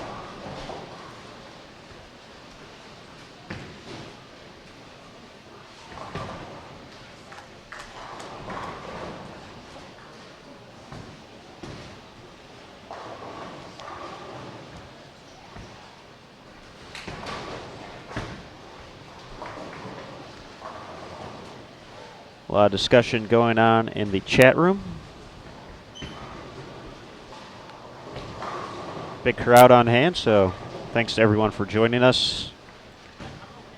See, Brandon already answered the question I was going to tackle.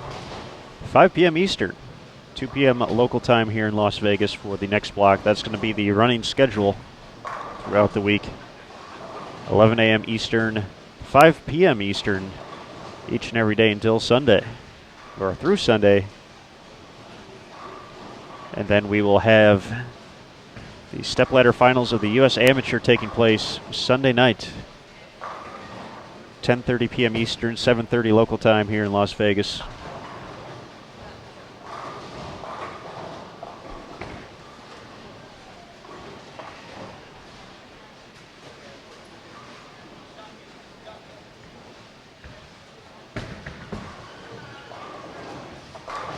Followed immediately by the introduction of Team USA and Junior Team USA.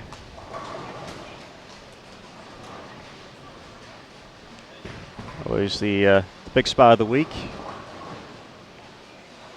Folks always anxious for the selections, courtesy of the National Selection Committee.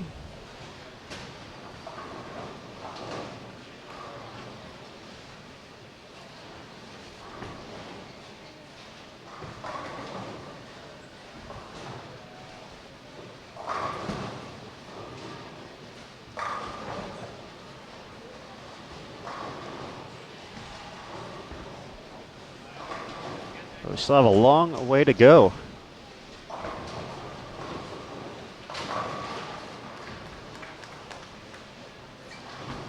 Before we get to that point, Team USA and Junior Team USA head coaches Rod Ross and newly appointed Brian O'Keefe already in attendance, watching the field, seeing how these competitors are handling the patterns so far. They'll get to see 5 different patterns throughout the week. We saw Los Angeles yesterday, the shortest of the week. Today is Athens at 40 feet. Rome is tomorrow, 45 feet. That'll be the longest. Tokyo, 44 feet, and Seoul will wrap things up at 39 feet. So that's going to be the lineup of the patterns.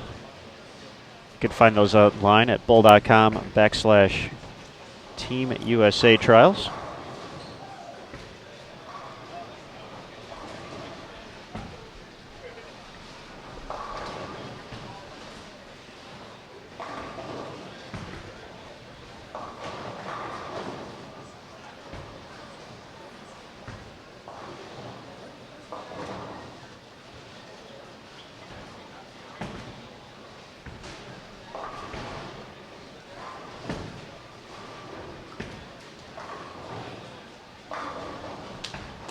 Jacob Kirsten putting together a nice game here, looking to get back to even or better, minus 24 after 3 games.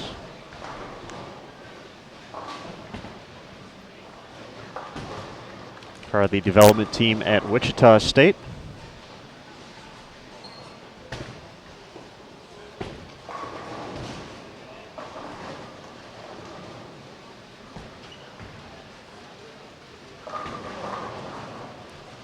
Did not like that one, however. Crosses over, leaves just the 6.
Steven Badavinic avoids disaster there. Fortunate just to have the 4-7.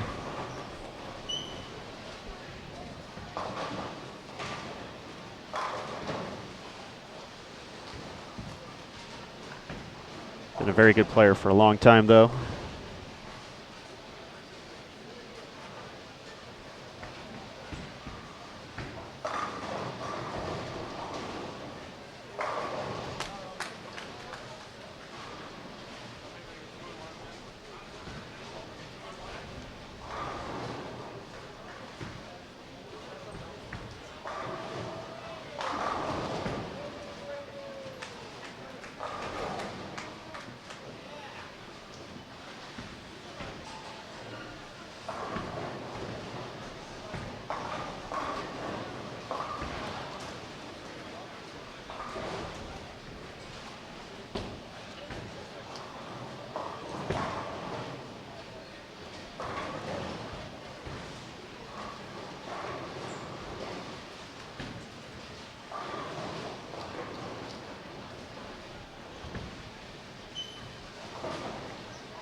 Rick McCormick, nice shot there in the foundation frame, taking advantage of that last shot that crossed over, looking to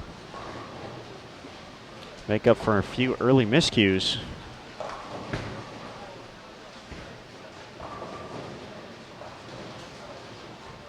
Took it to 186 this game.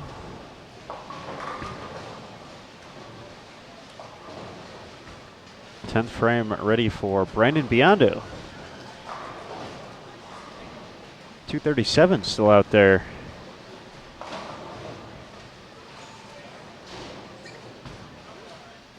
For Mr. Biondo. Always fun to watch. That's pretty brutal.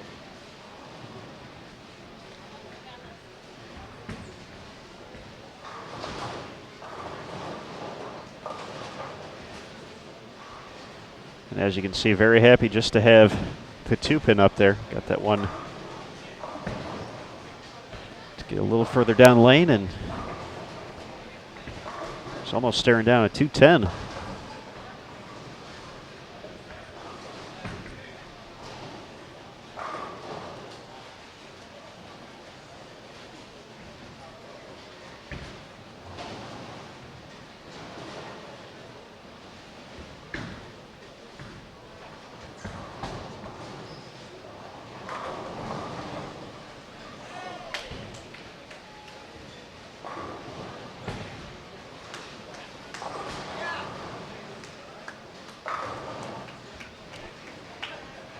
Nice shot there by Brennan, representing Mount Mercy University. Looking to find a strike on that right lane. Connected the last 3 times on the left. Looking to cash in a double here soon.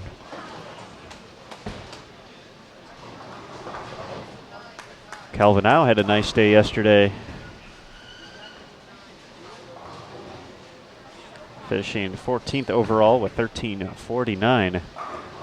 Some struggles here, but looking to get 2 more and gain some momentum for the final 2. Representing San Jose State.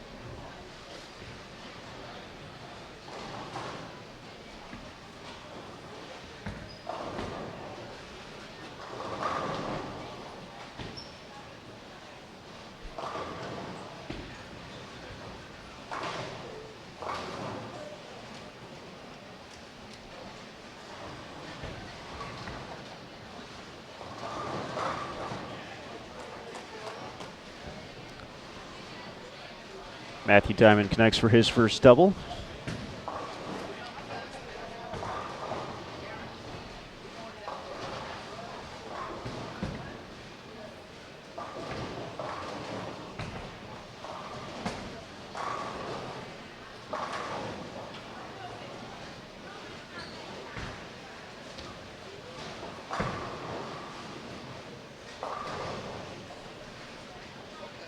.216 in the books for Biondo. That'll get him to plus 93.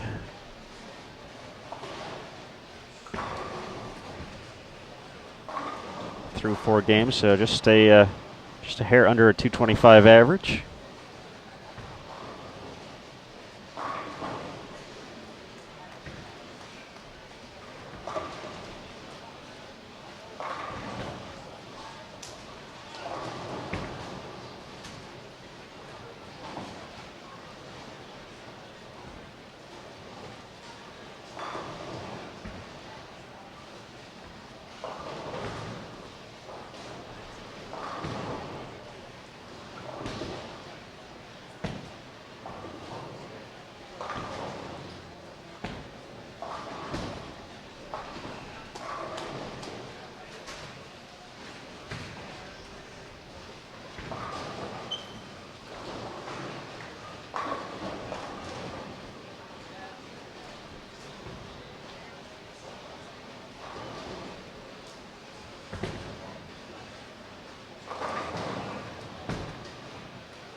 Brennan still not enjoying lane 54.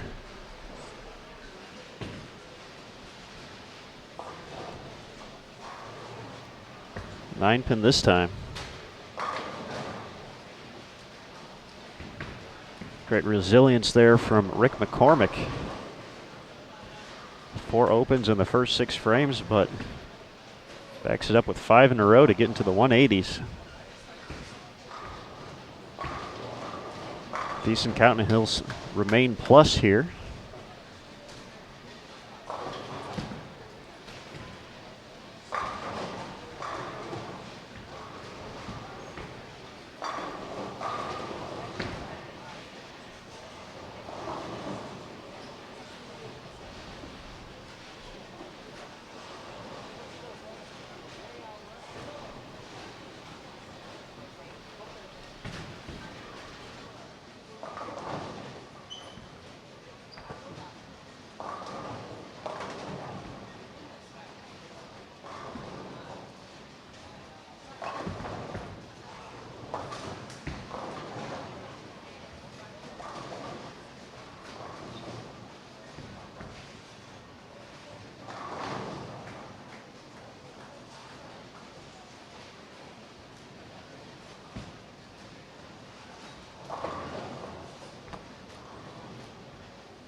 Fair enough.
Game 4 all done On 55 and 56, Jacob Kirsten, 217 to lead the way. Brandon Biondo not too far behind at 216.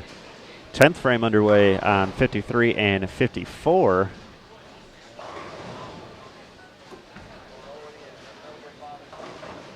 Matthew Diamond looking to get to a clean 204. Trouble for Kendall Miles to a 10.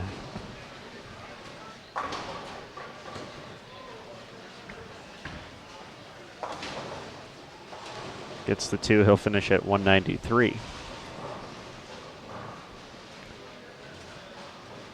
Brennan Howe can get to 185 with 3 strikes in the 10th for Kevin Valmonte. 212. Stephen Bodavinik, 2 of 47 still available.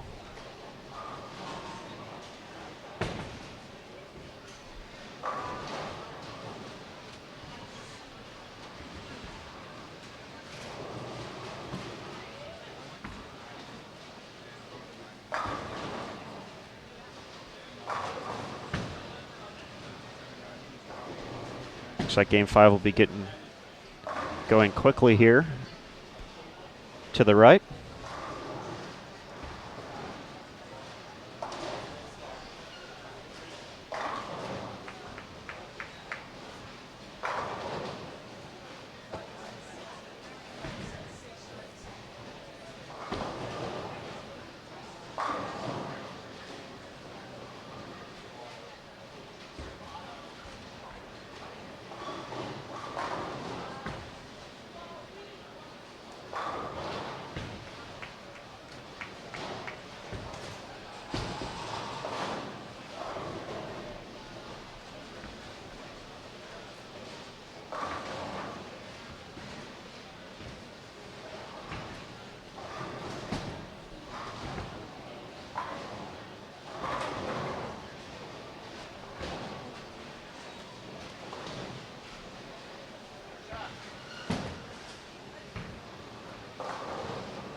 All right, wrapping up Game 4, starting Game 5.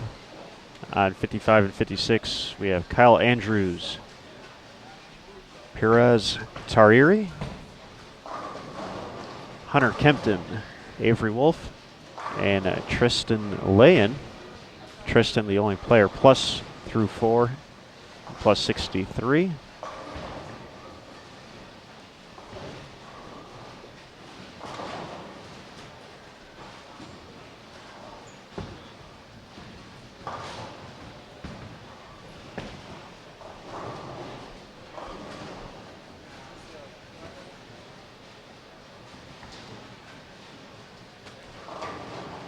Bodavinik will have the chance to finish up Game 4 to the far left of your screen.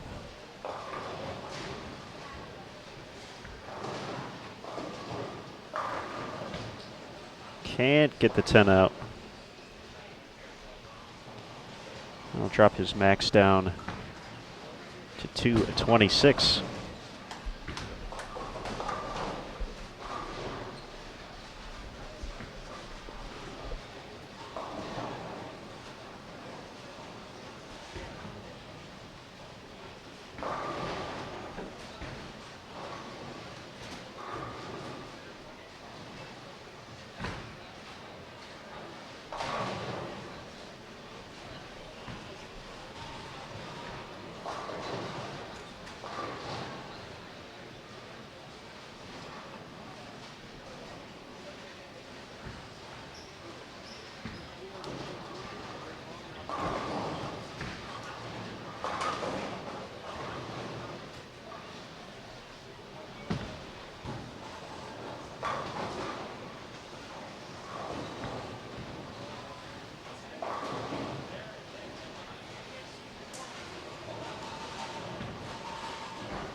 225 for Stevens. So game 4 in the books.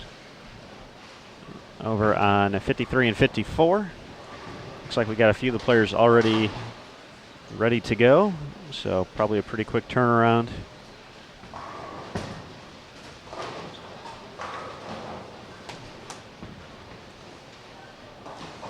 So everybody get comfortable as we get ready for game number 5 here at the 2017 USBC Team USA Trials and US Amateur Championships. We are at Sunset Station's Strike Zone Bowling Center. The 6th time this event has made its way to Sunset Station. First time since 2013, though.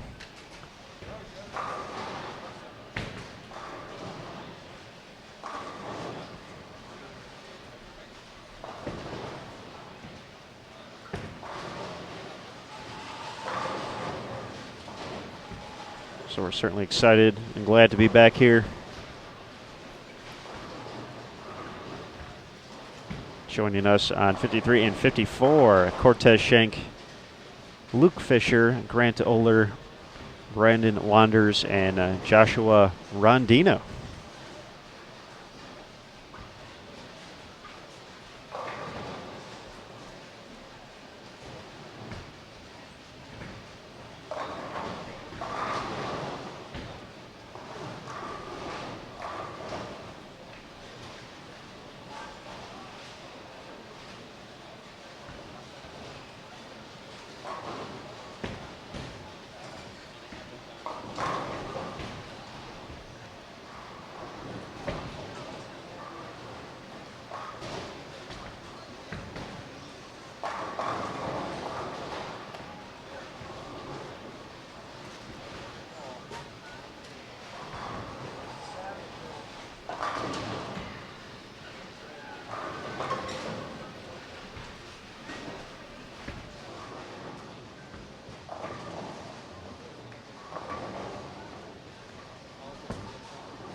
As we hit the halfway point of game number 5 out of 6 in this block, just a confirmation in the chat room question about just what some of the designations mean. And Gordy K is correct. They have a JR by their name. That means they have already earned a spot on Junior Team USA for 2017 based on their performance at the 2016 Junior Gold Championships. So those competitors looking to bowl their way onto the adult team.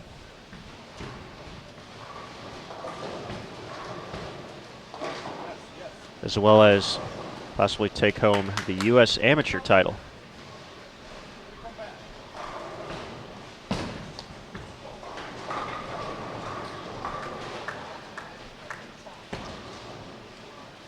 Score's looking to pick up a little bit here. A few players working on a few strikes in a row.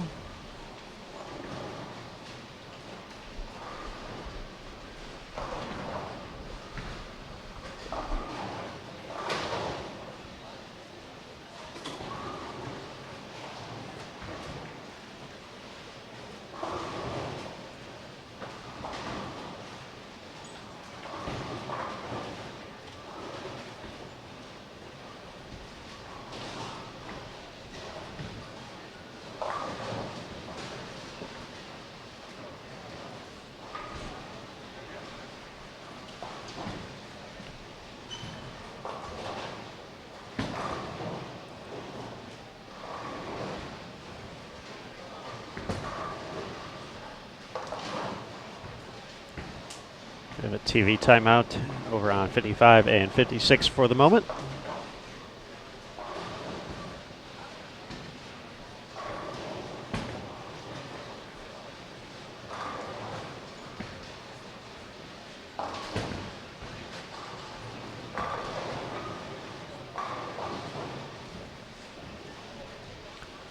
Gotten to see a variety of angles on this 40-foot Athens condition.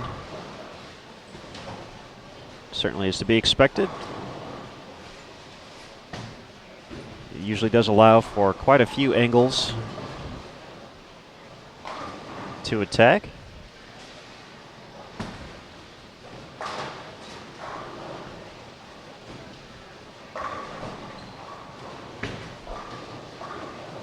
In case anyone was wondering who threw that shot at the 4.67 on 58, that was Nick Crummell. Looks like he sent one of those pins in front of it. We'll check out the replay here in a second.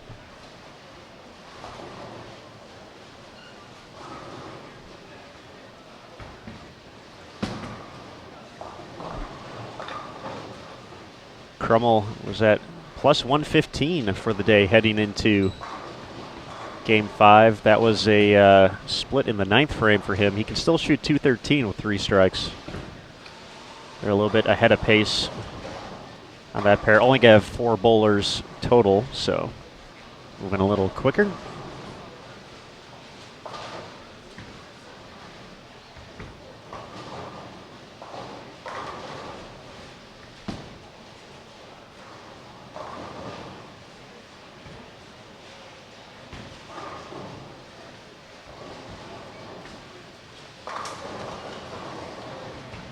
Tristan unfazed.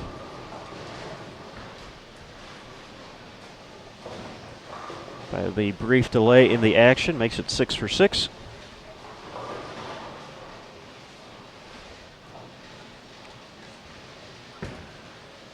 And now we need a ball return on 54.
Nice shot there by Kyle Andrews. We saw some emotion from Hunter Kempton getting that double in the 5th and 6th, and Jason Thomas caught some video earlier of Hunter that's been posted to the Sporter Bowling USBC Facebook page.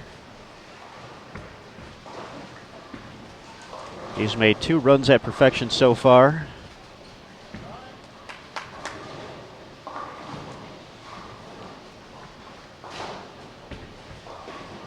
So you can see what Hunter did today. This might have been in game 3.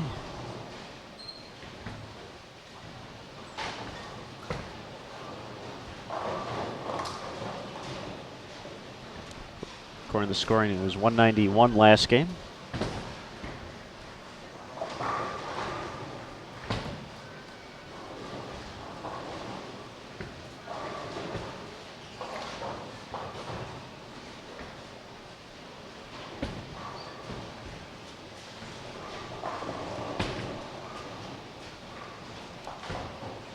In the chat, Brandon is correct. There are automatic spots earned at the Junior Gold Championships the prior year. So, 6 spots for 2017 were earned from the 2016 Junior Gold Championships. As Rondina getting some air out there, making it 4 in a row.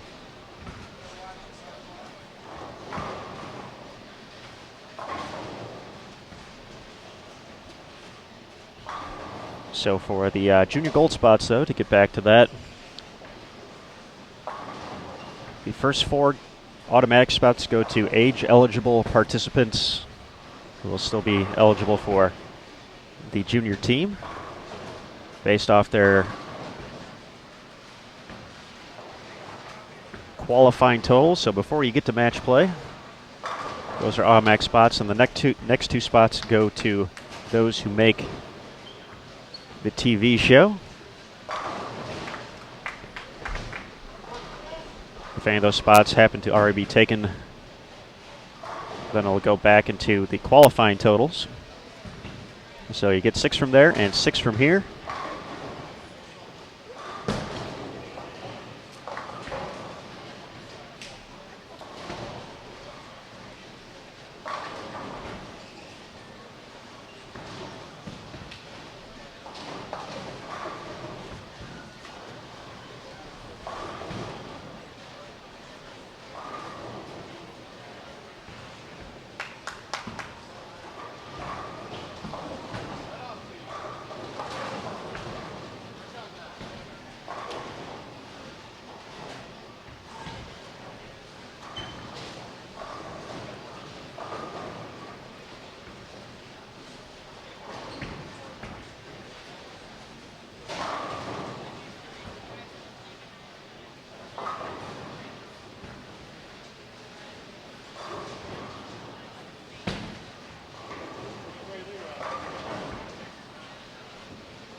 Tristan Layan gets back to the pocket. Hoping to make it 8 in a row, but that stubborn 7. Unable to kick out. Tristan still good position though here.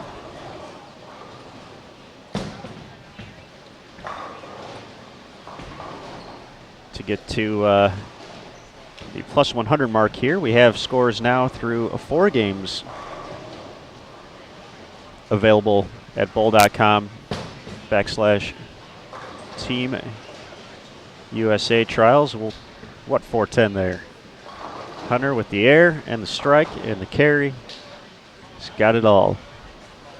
Andrew Kane continues to lead, averaging 254 so far for the day, 10-16. His total. Matt Russo has moved into second, 974. Jacob Buttriff in third at 940. So top 3 players here on this pattern through 4.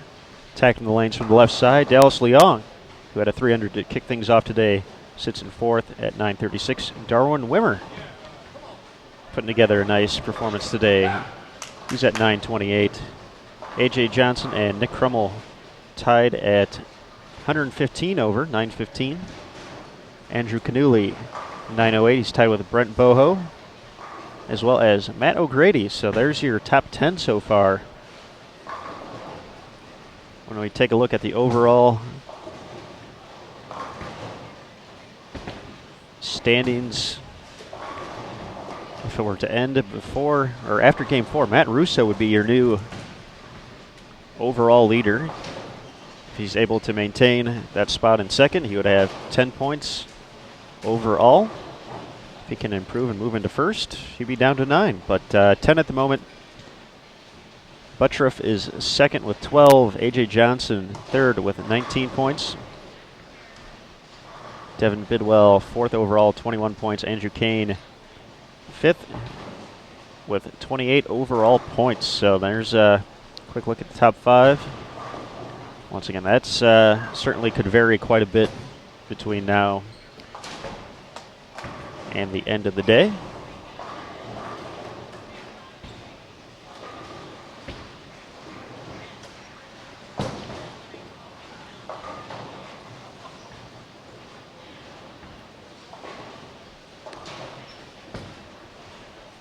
Thanks to Ben in the chat. Getting that correction. Tristan Lyon.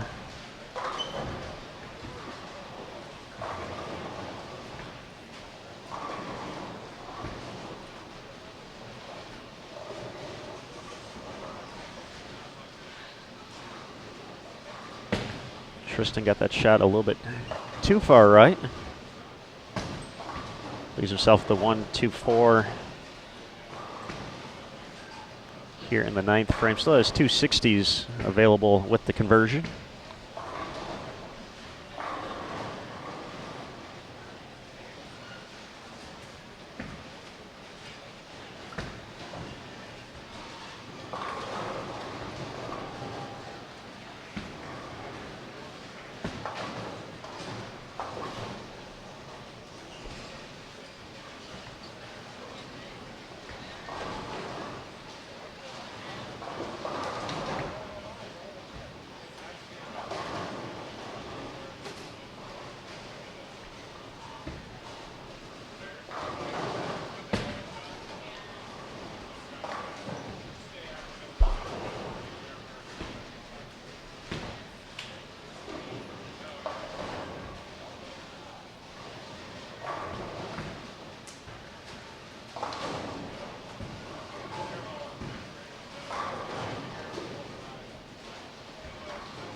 Kempton sets up a double for the 10th frame, can get to 224.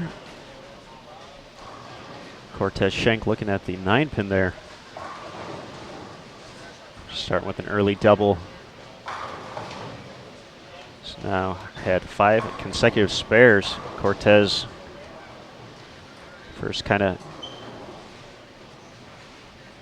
made his mark on the scene in 2013, capturing the boys under 15 title at Junior Gold. Earned a spot on the development team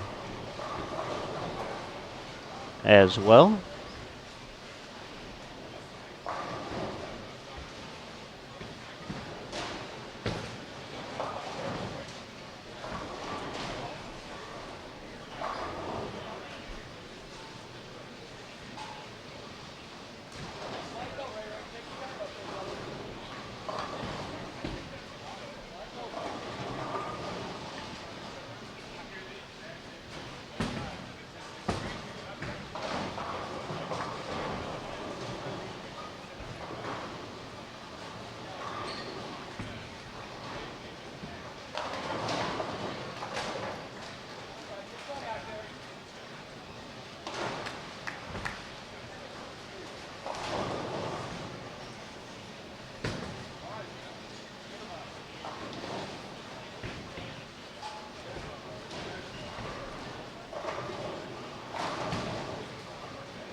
Taking care of the 9-pin, Josh Rondino.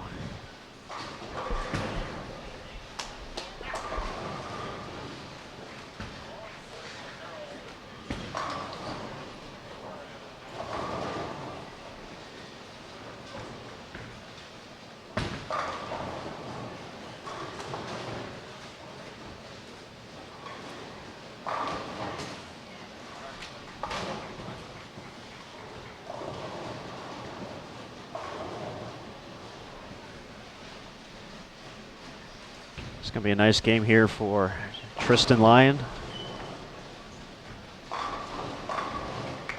Going to be in the 250s, get to plus 110 and some change here.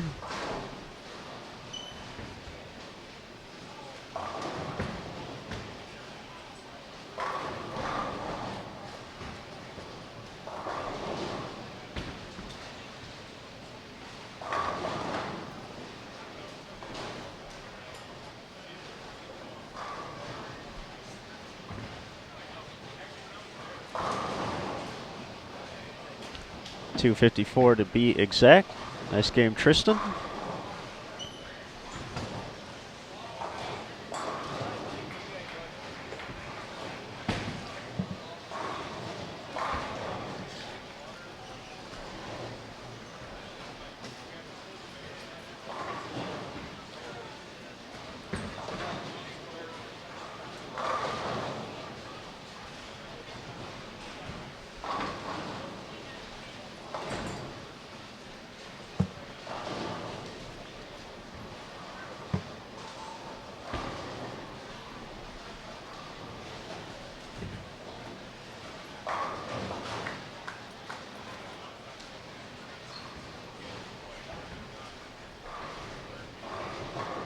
Cortez making the right adjustments to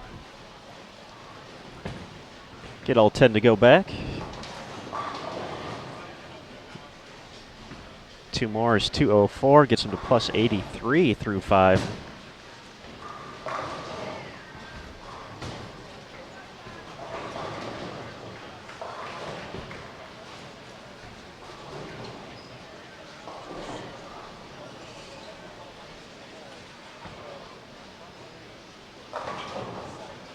make it a double.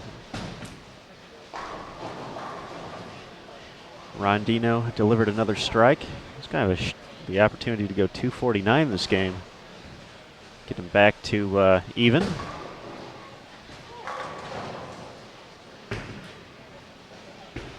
Hunter looking to do the same.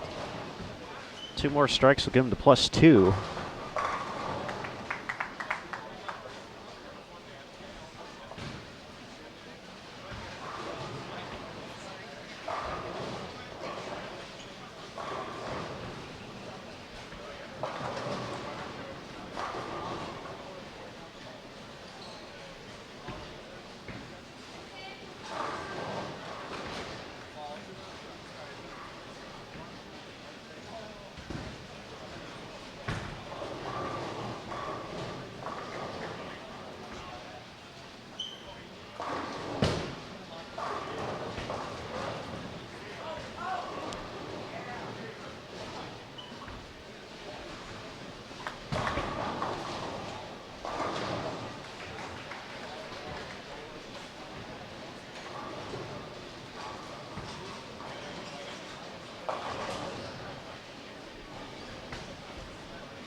.221 for Hunter Kempton.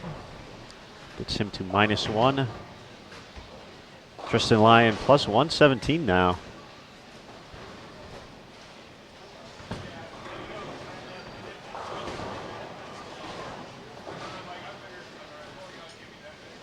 Luke Fisher, nice at 226.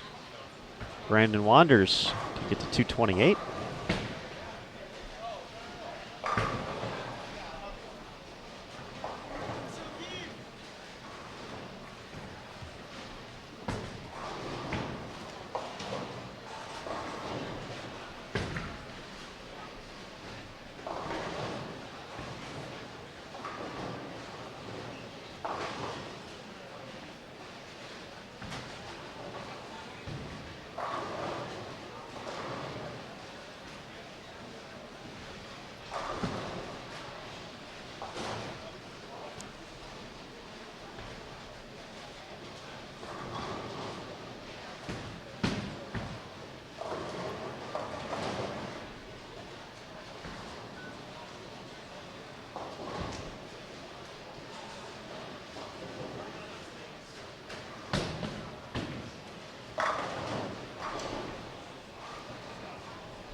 Outside of the split in frame number 7, Josh Rondino has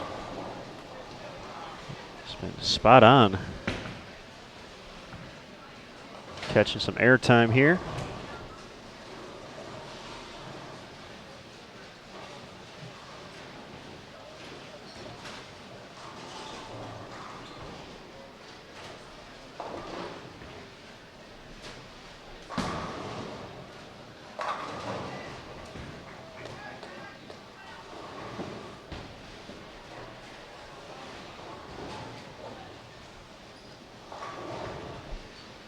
One more strike and get Josh to 249 to help us wrap up Game 5. And before you know it, Game 6, and then this block will be all said and done. We'll re-oil, then it'll be time for the ladies to hit the lanes.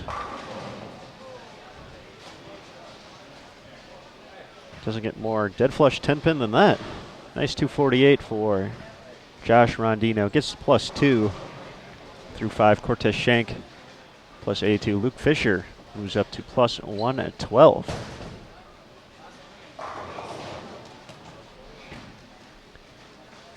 All right, folks, now just waiting for our next group of bowlers here at the 2017 USBC Team USA Trials and US Amateur One game left in this block for the men. We'll re-oil. Ladies will be out here 5 p.m. Eastern, 2 local time, so about 2 hours from now. Guys taking a little bit longer. Got a few more bowlers as well, so usually 5 on most pairs. The women had 4 pretty much across the board.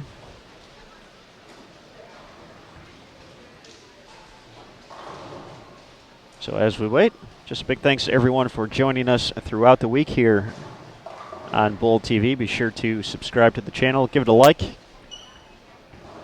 as well, right below the video there. Thumbs up, and of course, be sure to check out social media as well. Sport of Bowling USBC on Facebook, at USBC on Twitter. We'll have full recaps and results and more on bowl.com.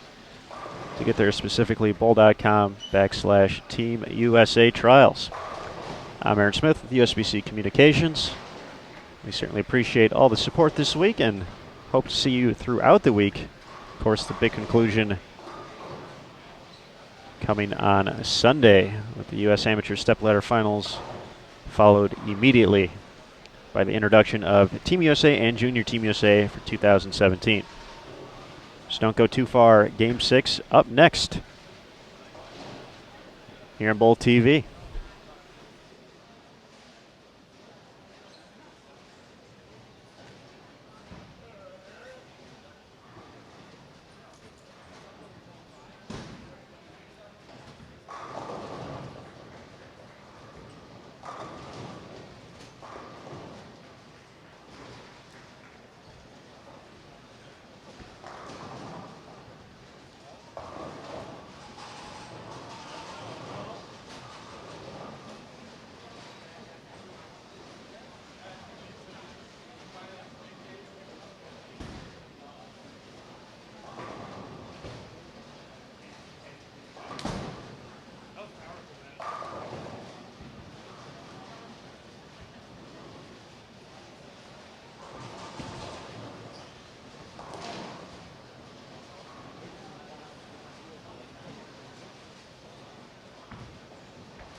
Nice cover there by Zach Vitelli, one of our 4 bowlers on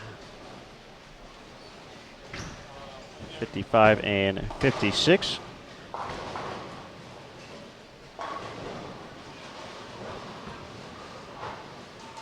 Joining Zach, Steve Smith, Brandon Knowles, and Timothy Grundle. Brandon's going to be getting some loft action going here.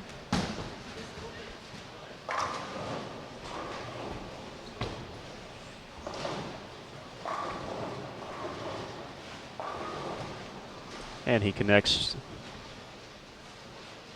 for all 10. Steve Smith had a nice day yesterday. Finished 5th overall, so 5 ranking points through day 1. He finds some trouble in the 3rd, just +9 for him through 5 games today.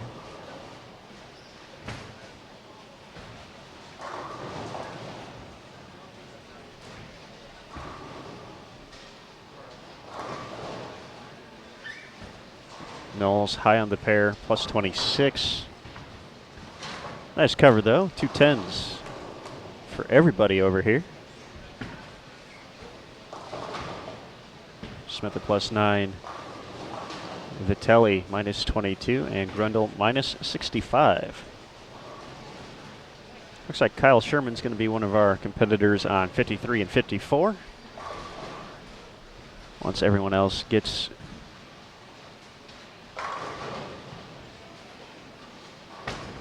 to the pair.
All right, we have scoreboards now. So Kyle Sherman, as we mentioned,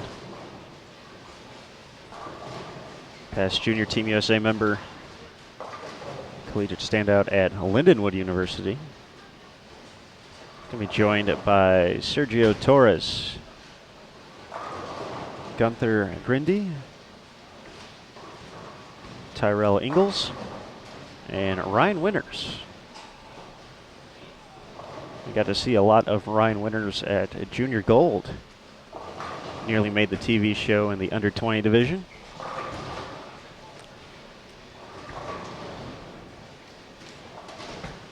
He also took home the High Average Award for USBC youth members from the 2015-2016 season. I believe the number he finished up at was 241 for one of his leagues, so received the National Recognition Award for that.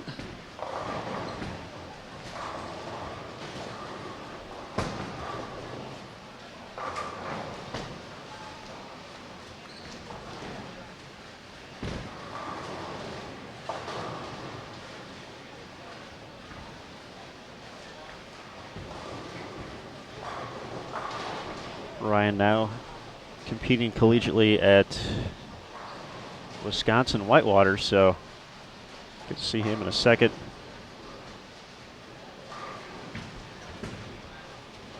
Got big backswing.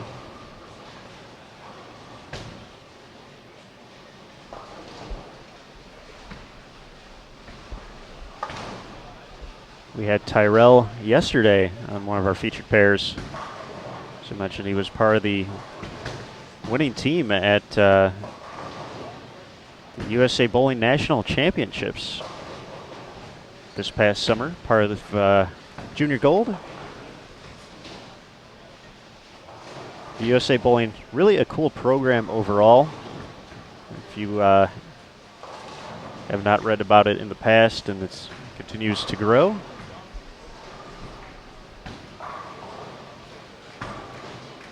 Communities with USA Bowling programs essentially set up like many sporting programs like you see. Teams are drafted, maybe not drafted, but put together and hold weekly practices. There's a coach involved, and on the national stage, there's a total of 16 regional events held throughout the country. The winners of those events get to go to the national championships as part of Junior Gold. 2017, that'll be in Cleveland, Ohio. And when they get through all of the competition, the top two teams in the under 15 and under 12 divisions get a chance to compete for the title on TV. Winners starting behind the ball return here.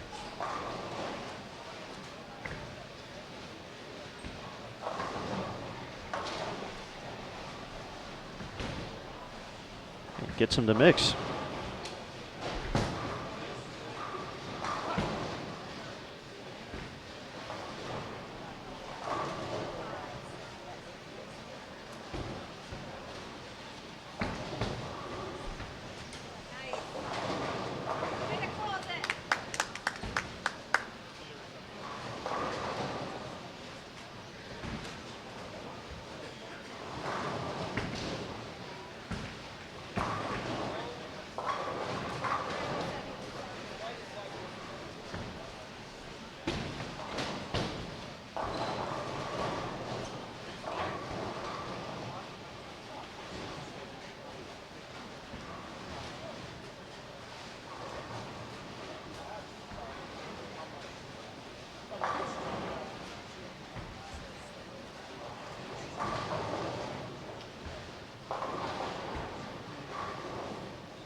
Kyle Sherman gets in the mix for an early double here in the 6th and final game of the men's qualifying round number 2 at the 2017 Team USA Trials.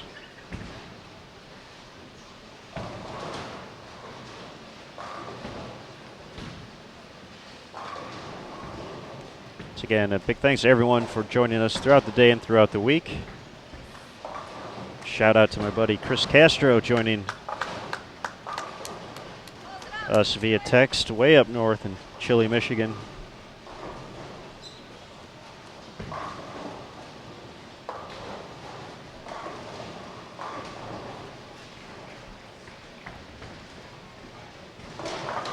And we'll have continued coverage throughout the weekend, even throughout the day. 5 p.m. Eastern is the scheduled start time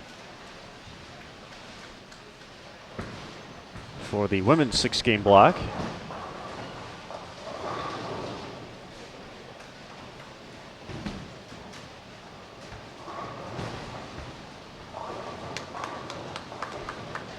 As we mentioned, guys, taking a little bit longer to bowl.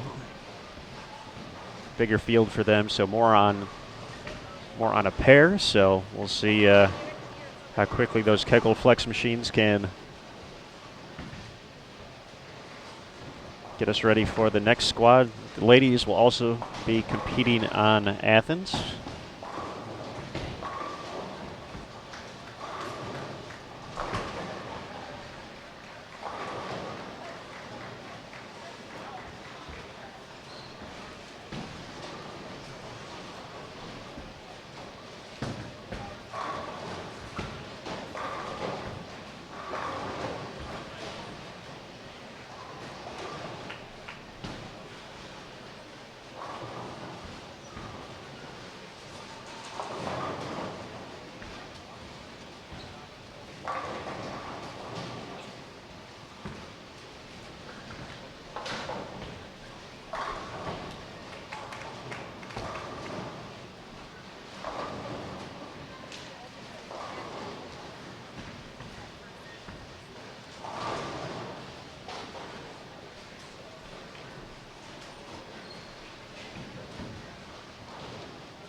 Ryan Winters 3 for 3.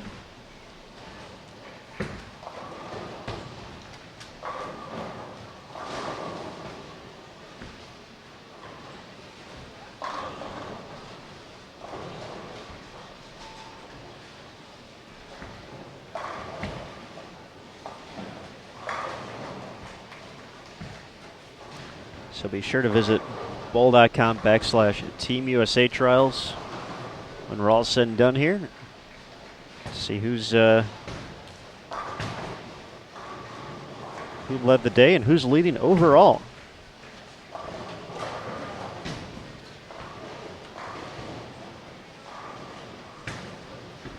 Of course, U.S. Amateur standings as well you can find there. Definitely a lot going on with the standings and making the team and all that stuff, but we're certainly here to explain as much of it as possible. So when you do look at the standings, you'll see 4 classifications overall. One of them says pro, which means that player is a professional. So they are ineligible based off the tournament rules for the U.S. amateurs. So that part of the event really doesn't concern those folks. Players with an AM next to their name does not necessarily mean that they enjoy mornings. It's for amateur.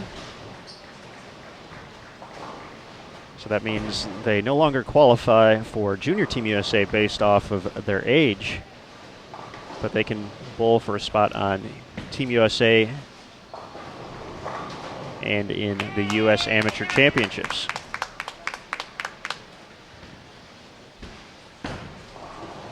If you see a Y next to a player's name, that means they are still age eligible for Junior Team USA. They can also make it to the stepladder finals of the U.S. Amateur. And finally, the final designation, JR, which stands for Junior Team USA, meaning those players, you only see a handful of those as well, have already qualified for a spot on the junior team based off their performance at the Junior Gold Championships. And they're trying their best to make the adult team, and they can also earn a spot in the U.S. Amateur Step Ladder Finals. So that's the description of what's going on there in the standings. Once again, the point ranking system, the key this week. Each day is its own individual tournament, if you will. So high pinfall, or you want to have the highest pinfall total, beat as many people as you can.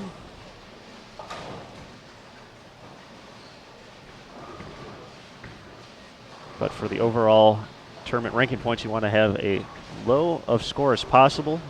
So if you finish first for a day, you get 1 point. If you finish second, you get 2 points. So on and so forth. If you finish 24th, you get 24 points.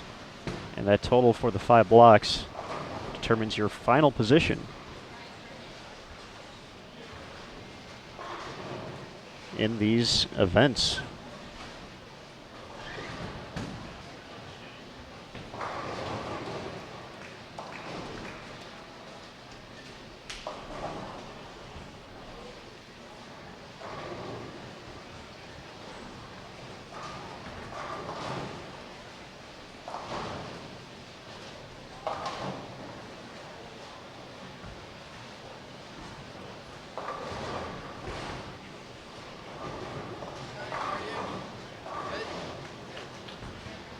Tim said you guys are playing some bingo later.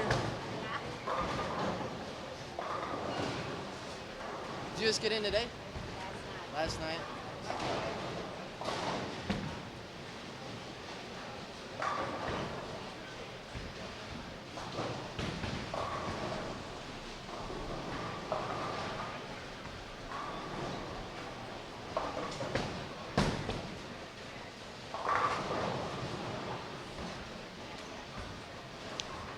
Brandon Knowles looking to make a big jump in the standings here in the final game. So it's 258 out there. Started game number 6, excuse me, at plus 26, so that would get him into the plus 80s if he's able to throw 3 more in the 10th.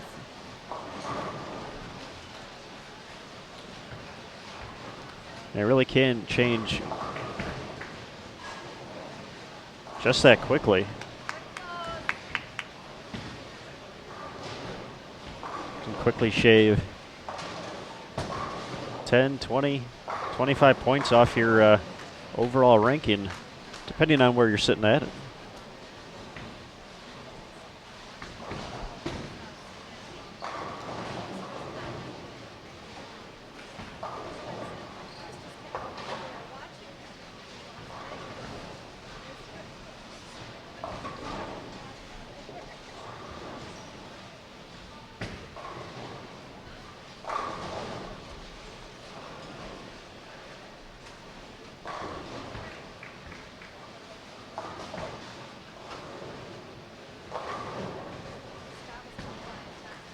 Five for 5, Ryan Winters.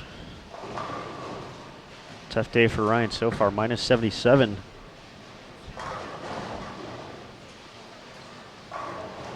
But hoping to salvage, and once again, this is a position where you can probably make up a lot of spots with a big game 6.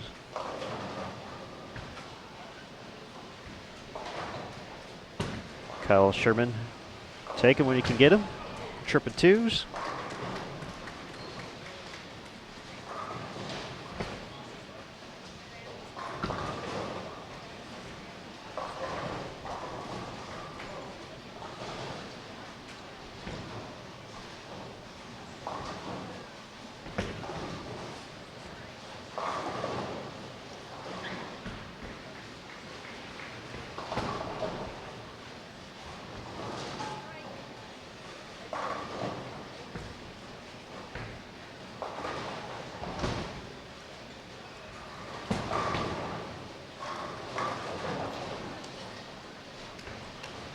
Not the shot Brandon was hoping for there, but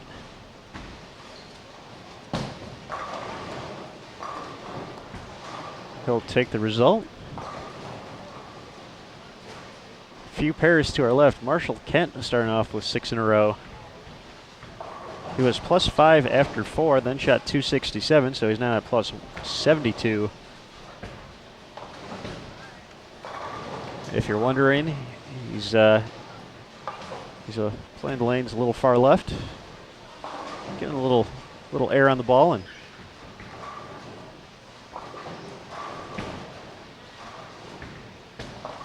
finding the look.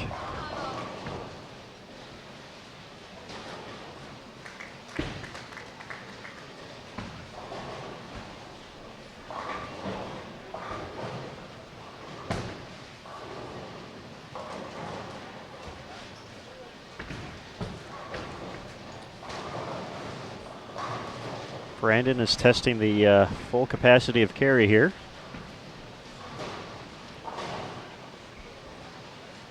Made some good shots leading up to get him into this position, so we'll cash in those 2 breaks.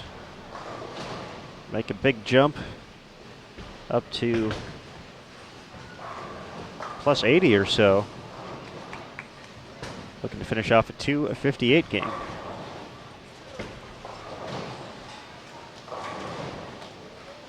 .215 finish for Steve Smith. Had the nice opening round, recording just 5 points.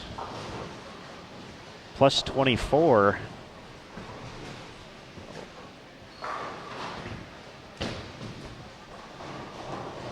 Overall.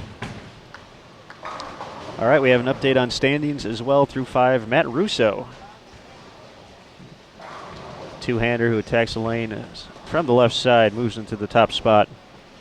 1187, 4 pins ahead of Matt O'Grady, who's at 1183. He's bounced back nicely from that 710 earlier today. Andrew Kane drops to 3rd, 1181. Darwin Wimmer, 1167. Jacob Buttriff in 5th, 1152. Dallas Leong in 6th, 1149. Richard Paul III in 7th at 1145. AJ Chapman in 8th, 1136. Tom Hankey, who we saw have a big 260, I think he's 268 game here on Bull TV, 1128 in 9th. And Alexander Langford rounds out the top 10, 1125. So Russo was already in the lead. He was in 2nd last game. He'll move up a spot. Only has a total of 9 ranking points so far. 5 points ahead of Jacob Buttriff, who's in 14th. Devin Bidwell moved up into 3rd at 25. Andrew Kane's in 4th with 30. A.J. Johnson 5th, 33. Chris Barnes, 35 overall points. Nick Pate, our day 1 leader, 37 points. Tom Hankey, 40 points. Brandon Biondo, 42. And Perry Crowell, the 4th, with 43 overall points. But once again, those numbers certainly can change here with 1 to go.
Make it 7 for 7 for Ryan Winters. Also have a 7-bagger to start Game 6, 1 pair to our left. Jeffrey Bartos, who's -1 starting this game. Looking for the big finish.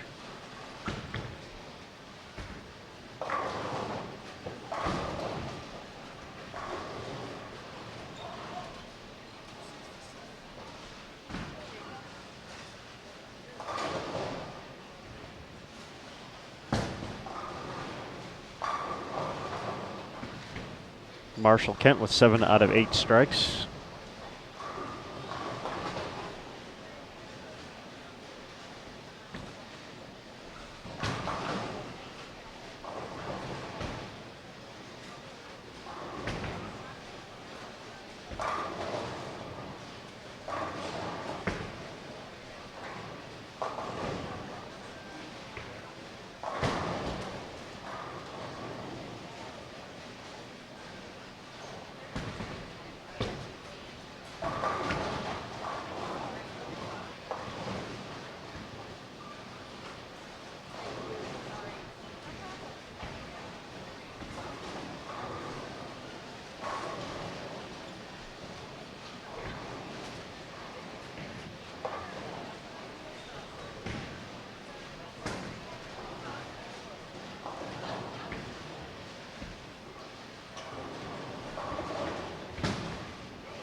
Ryan Winters' run ends at 7 in a row, leaves the bucket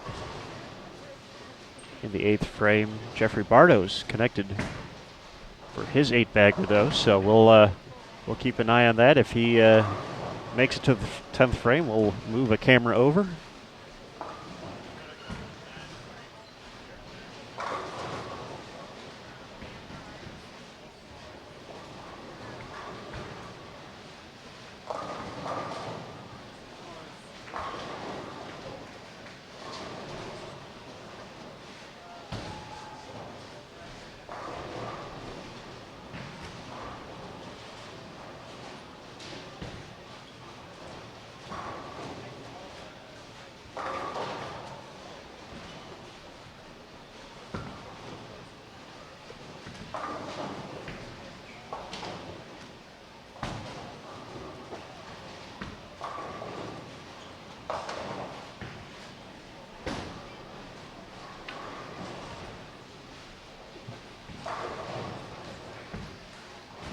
All right, Jeffrey Bartos is going to be up on lane 52.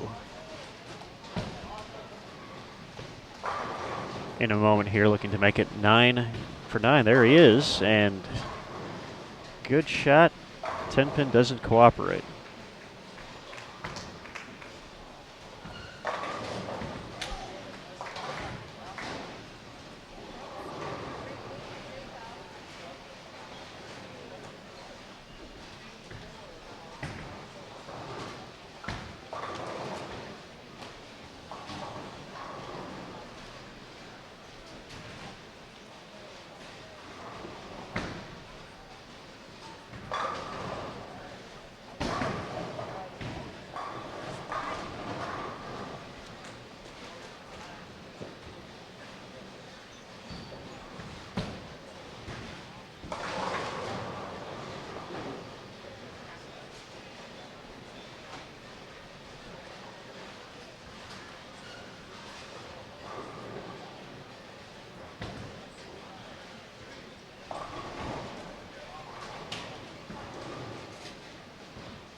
All right, folks, as we get ready for the foundation frame of our 6th and final game here in round 2 of qualifying for the men at the 2017 Team USA Trials and US Amateur, we just want to give you a friendly reminder. The women's squad will be coming up next here on Bowl TV. We'll turn the cameras off for a little bit, but we will be back. The scheduled start time was at 5 p.m. Eastern, 2 p.m. local time here in Las Vegas, which is about an hour 15 away. I'm not sure, based off the length of this squad. We're pushing the 5-hour mark. We started a little bit later than usual, too. We'll see if there's a chance that might get pushed back. If it does, we will adjust the time on the counter on Bowl TV. So we'll do our best to kind of gauge that. Players do get 10 minutes of practice.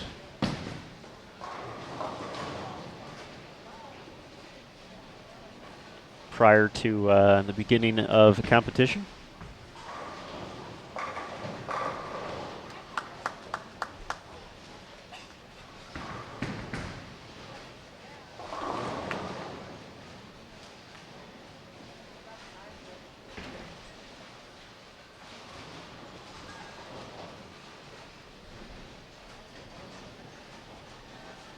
All right, have some pairs finishing up here on the high end.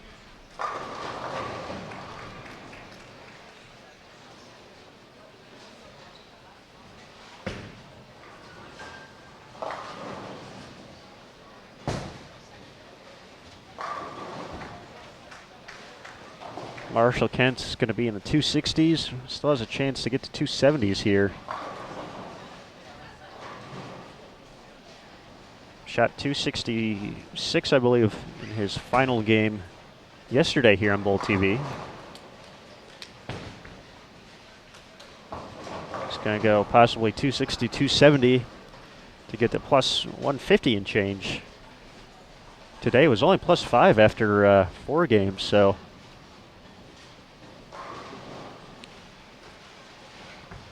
Marshall has kind of been saving his best for last the first 2 days here.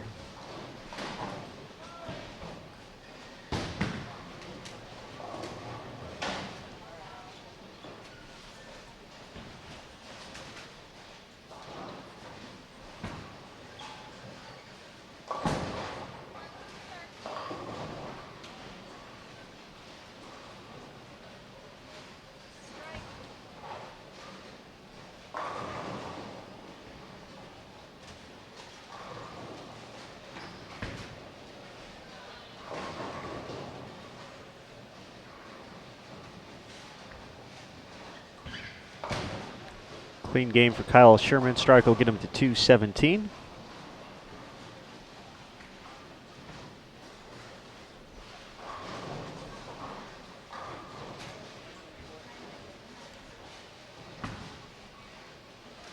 Gunther Grindy looking to finish strong here. Rough final game, but hoping to gain some momentum. Final few shots here heading into round 3 tomorrow. Great shot there.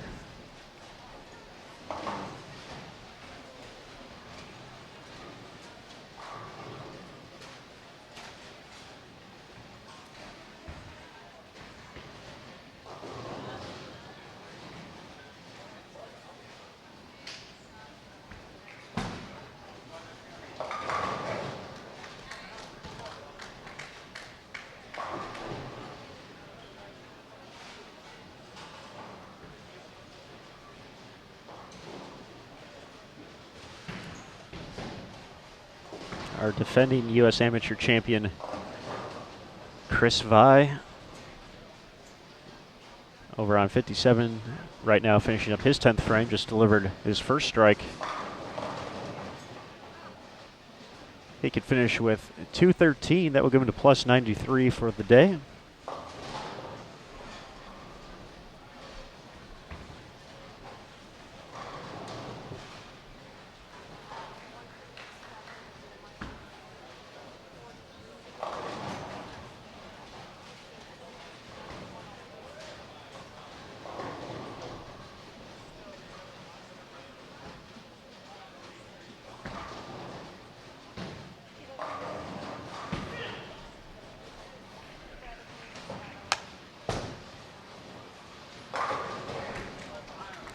There's Chris Vi making it a double in the 10th.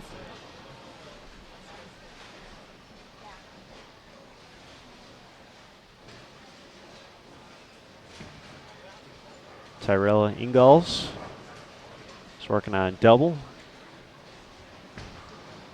Left the 2-5 to convert and strike for 224.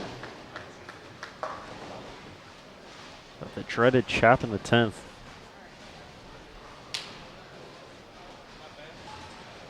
Finish with 212.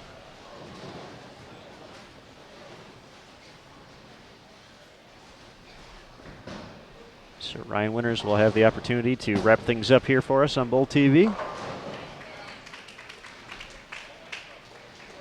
But we'll be back shortly.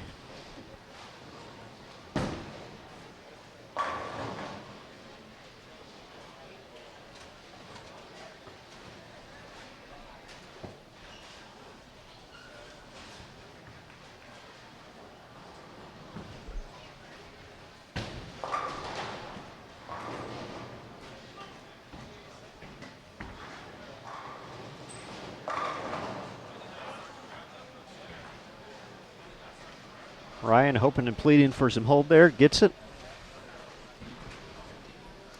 Still shoot 265, given to minus 12.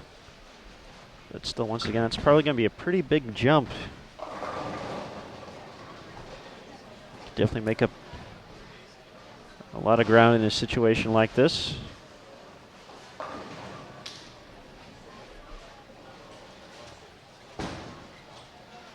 Of course, nothing official, but let's take a look at results through 5. Minus 77 was in 138th place. Minus 12 was right around 90th, so that's nearly 50 points there. It'll be get to minus 22 with the conversion, but still that's it's approximately 40 spots. If everyone else ahead of them just kind of stayed par, of course, people are going to perform just like Ryan did here. So others are going to run into some struggles, but gotta take it when you can get it. 255, nice final game for Ryan Winters, and that's going to do it for the men's second round of qualifying here at the 2017 USBC Team USA Trials and US Amateur at Sunset Station, the Strike Zone Bowling Center. We'll be back for the women's second round. Coming up soon, the scheduled start time, 5 p.m. Eastern, 2 p.m. local time, which is about an hour and 10 minutes away. We'll see how long it takes them to get the lanes oiled, so that might get pushed back a little bit. We will see.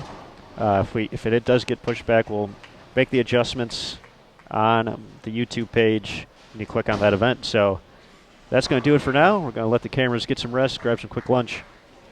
Appreciate everyone tuning in. I'm Aaron Smith, and we'll see you soon here from Henderson, Nevada. Thanks for stopping by.